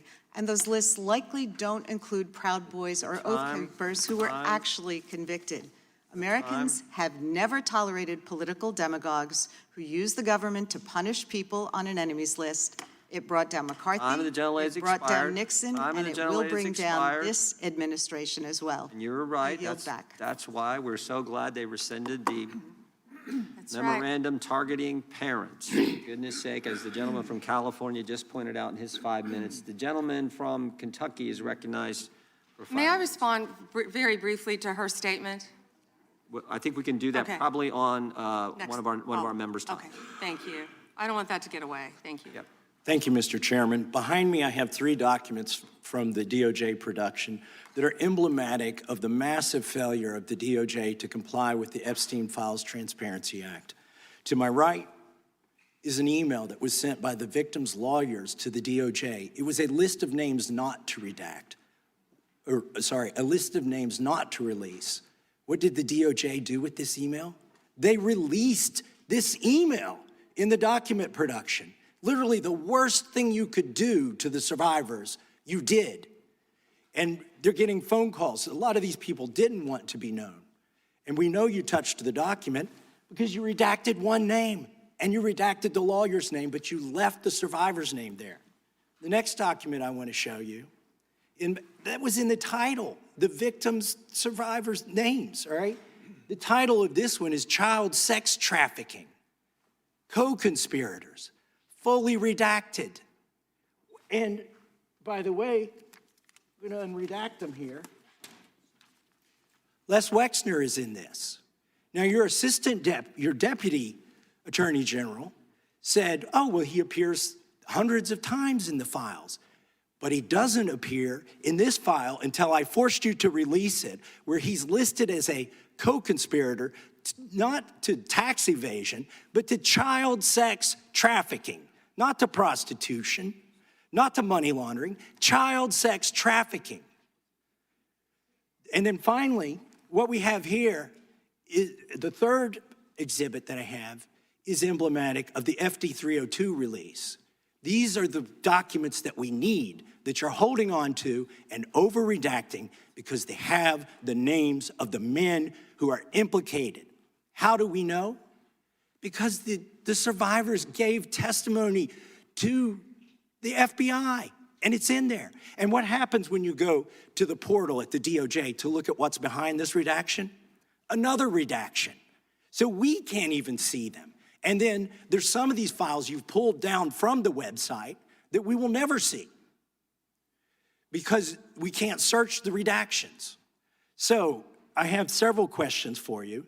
Who's responsible? Are you able to track who in your organization made this massive failure and released the victims' names? Are you able to track who it was that obscured Les Wexner's name as a co-conspirator in an FBI document?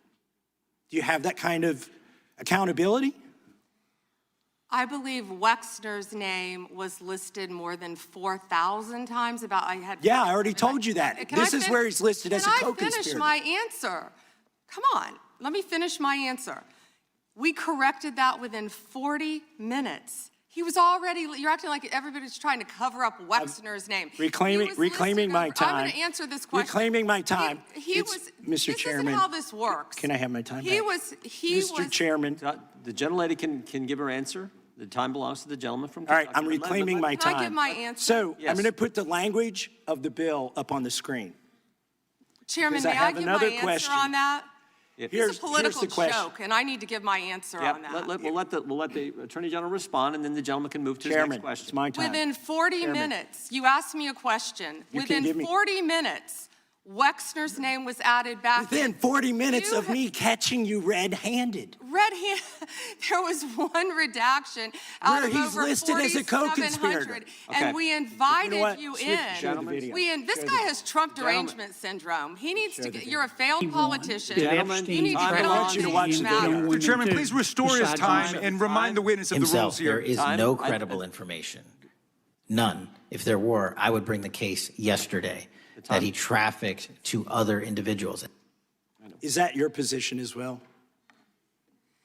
My position is any victim who comes forward, of course, we would love to hear from them. 1-800-CALL-FBI.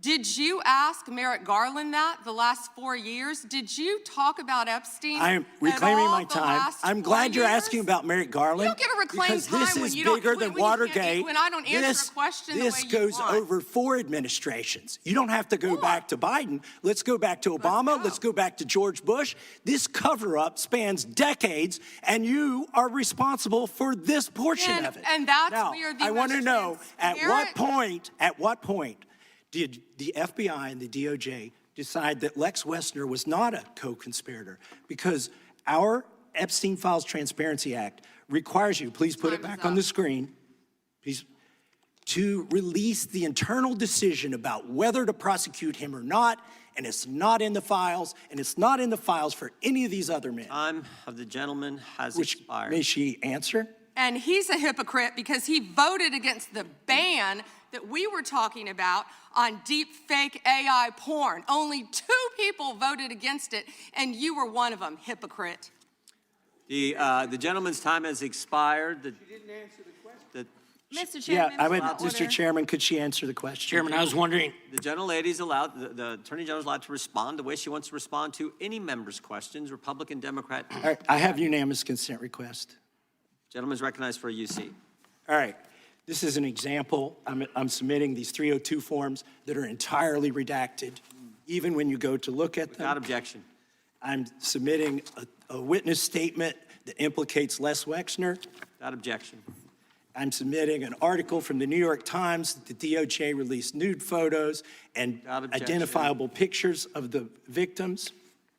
I'm submitting a letter from A.G. Bondi, the Cash Patel, imploring him to quit keeping the files when you found out that they were keeping files from you, because Without they're still objection. redacting files that you. Chairman, are we going to Without recess for votes? Yes, we are. I'm submitting for unanimous consent a document of 17 individuals who've resigned because of the Epstein files. Without objection.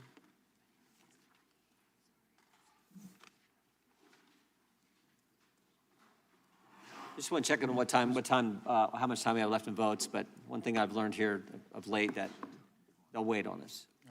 How much time do we have? Oh, they just called it. Okay. The chair now recognizes the gentleman from Maryland. And thank you, Mr. Chairman. I want to start by saying I appreciate what you said, Attorney General Bondi, and you said it to me personally, that you take the personal security of every member of Congress seriously and that people can contact you about that. And in these times, that's a very serious matter. So I thank you for that. Article 2, Section 1, Clause 7 of the Constitution is the Domestic Emoluments Clause. And it says that the president is limited to his salary in office and cannot receive any other money from the federal government while he's in office. It cannot be increased by $1.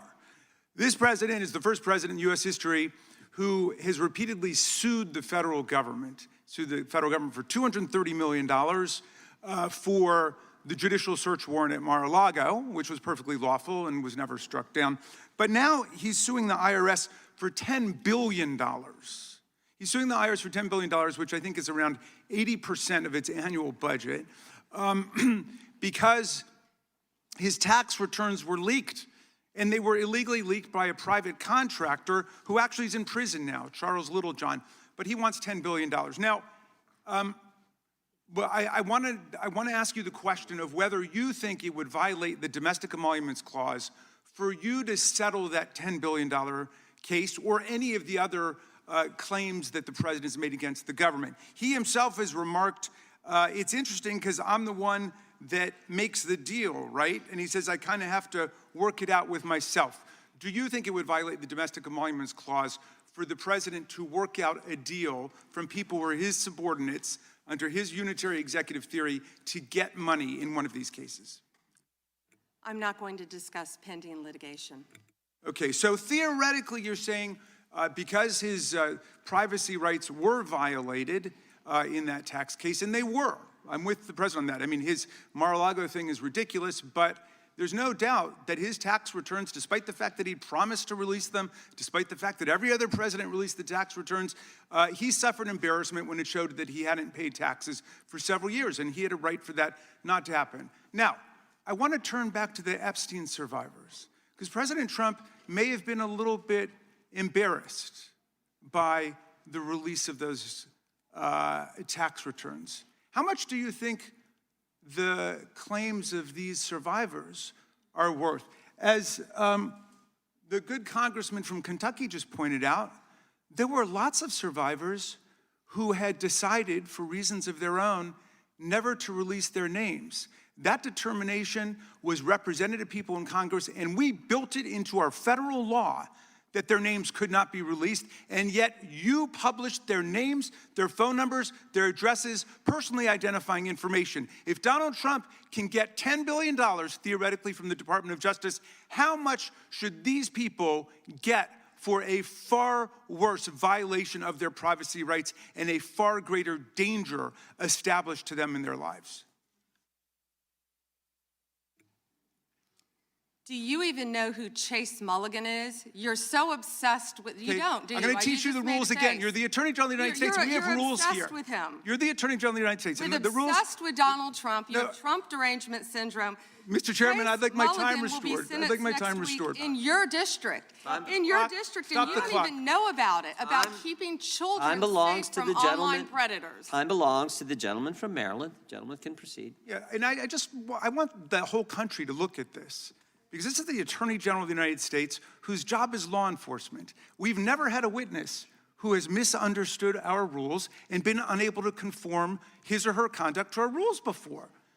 We have only 5 minutes, and so we use our time to ask you specific questions. How long are you giving me to answer? Excuse me, I'm not yielding to you right now. I'd like that second restored too.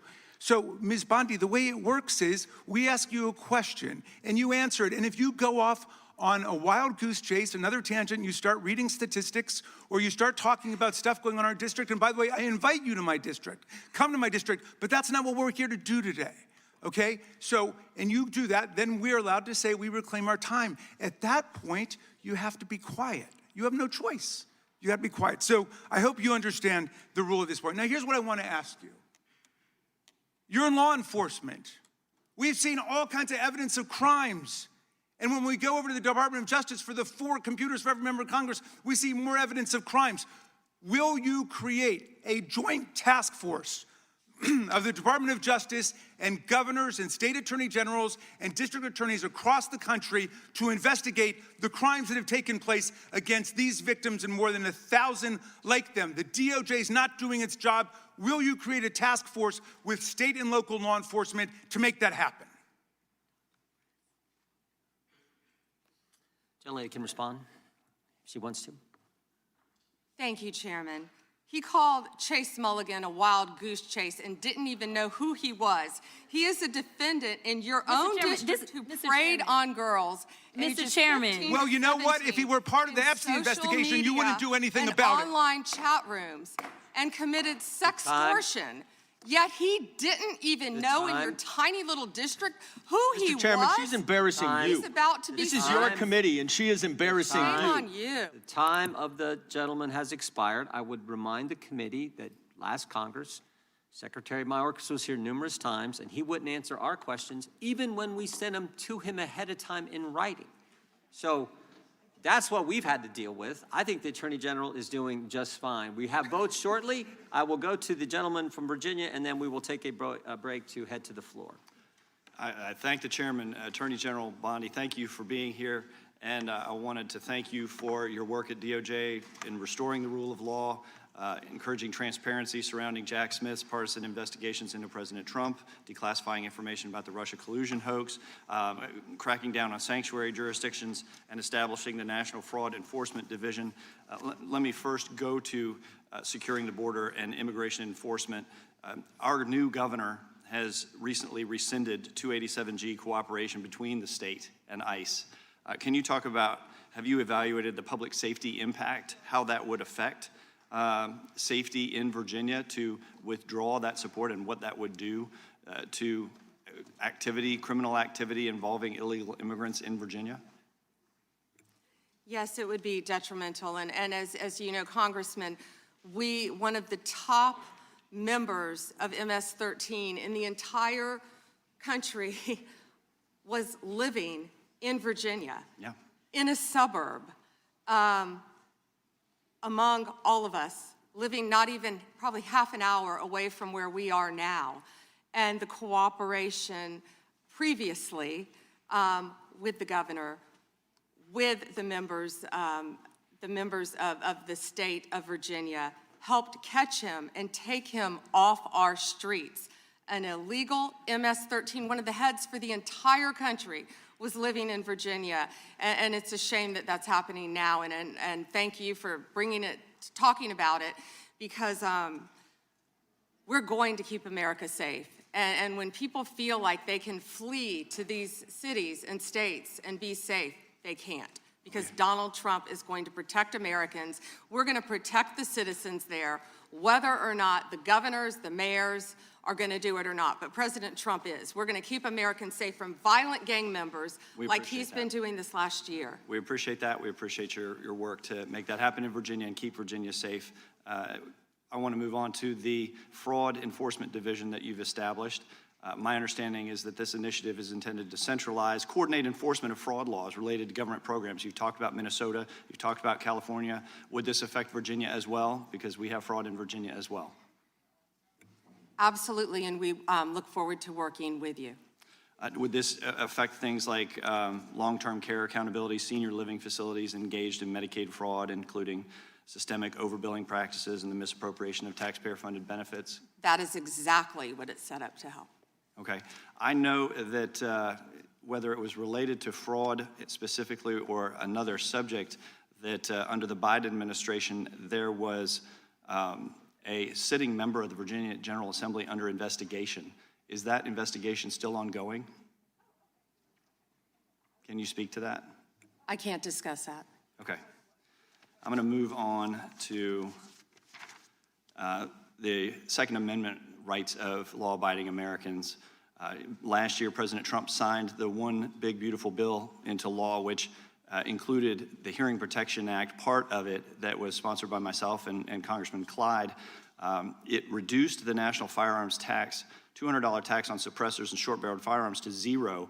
And while the tax has been eliminated, the NFA's registration and paperwork requirements remain in effect, and your DOJ has said that that would, even though the tax was reduced to zero, that the registration requirement is still somehow necessary, even though with regard to Obamacare and the Affordable Care Act, when that mandate was, when that tax penalty was reduced to zero, you decided that the mandate was no longer necessary. How are you justifying the existence of this registry? Congressman, that's pending litigation right now. It is, and I would hope Yes, you would and I can't reconsider. discuss it. You would reconsider that. I yield back. The gentleman yield? I yield to the chairman. I think that Attorney General Bondi, why did Jack Smith have to pay some secret source $20,000 of taxpayer money? Do you know the answer to that? I can't discuss anything on that matter, but that's a good question, Chairman Jordan. Well said. It's a good question because he subpoenaed just about every Republican in this town, got half the Congress's phone numbers if you were a Republican. But he has to pay some secret source a bunch of taxpayer money. We'd like to know, the committee would like to know, how many other sources he paid? Was it more than $20,000? Why he had to do those things? We'd like to know, when you can, if you could get that information to the committee. I think when you think about the guy who was trying to put the President of the United States in prison, ridiculous as that whole thing was, we'd kind of like to know the answer to that if you could. And with that, we're going to stand in recess. We will go as quickly as we can and vote. We have 2 quick votes on the floor, and we will be back. There is actually some lunch if you all need it. We have for our members, and since you're back here, you can have some. We normally have plenty. Mr. Chairman. We'll take a recess. Before you gavel out, can I ask for unanimous consent to enter to a record the article entitled Inside Trump's DOJ dated October 16, 2020? Without objection, we stand in recess.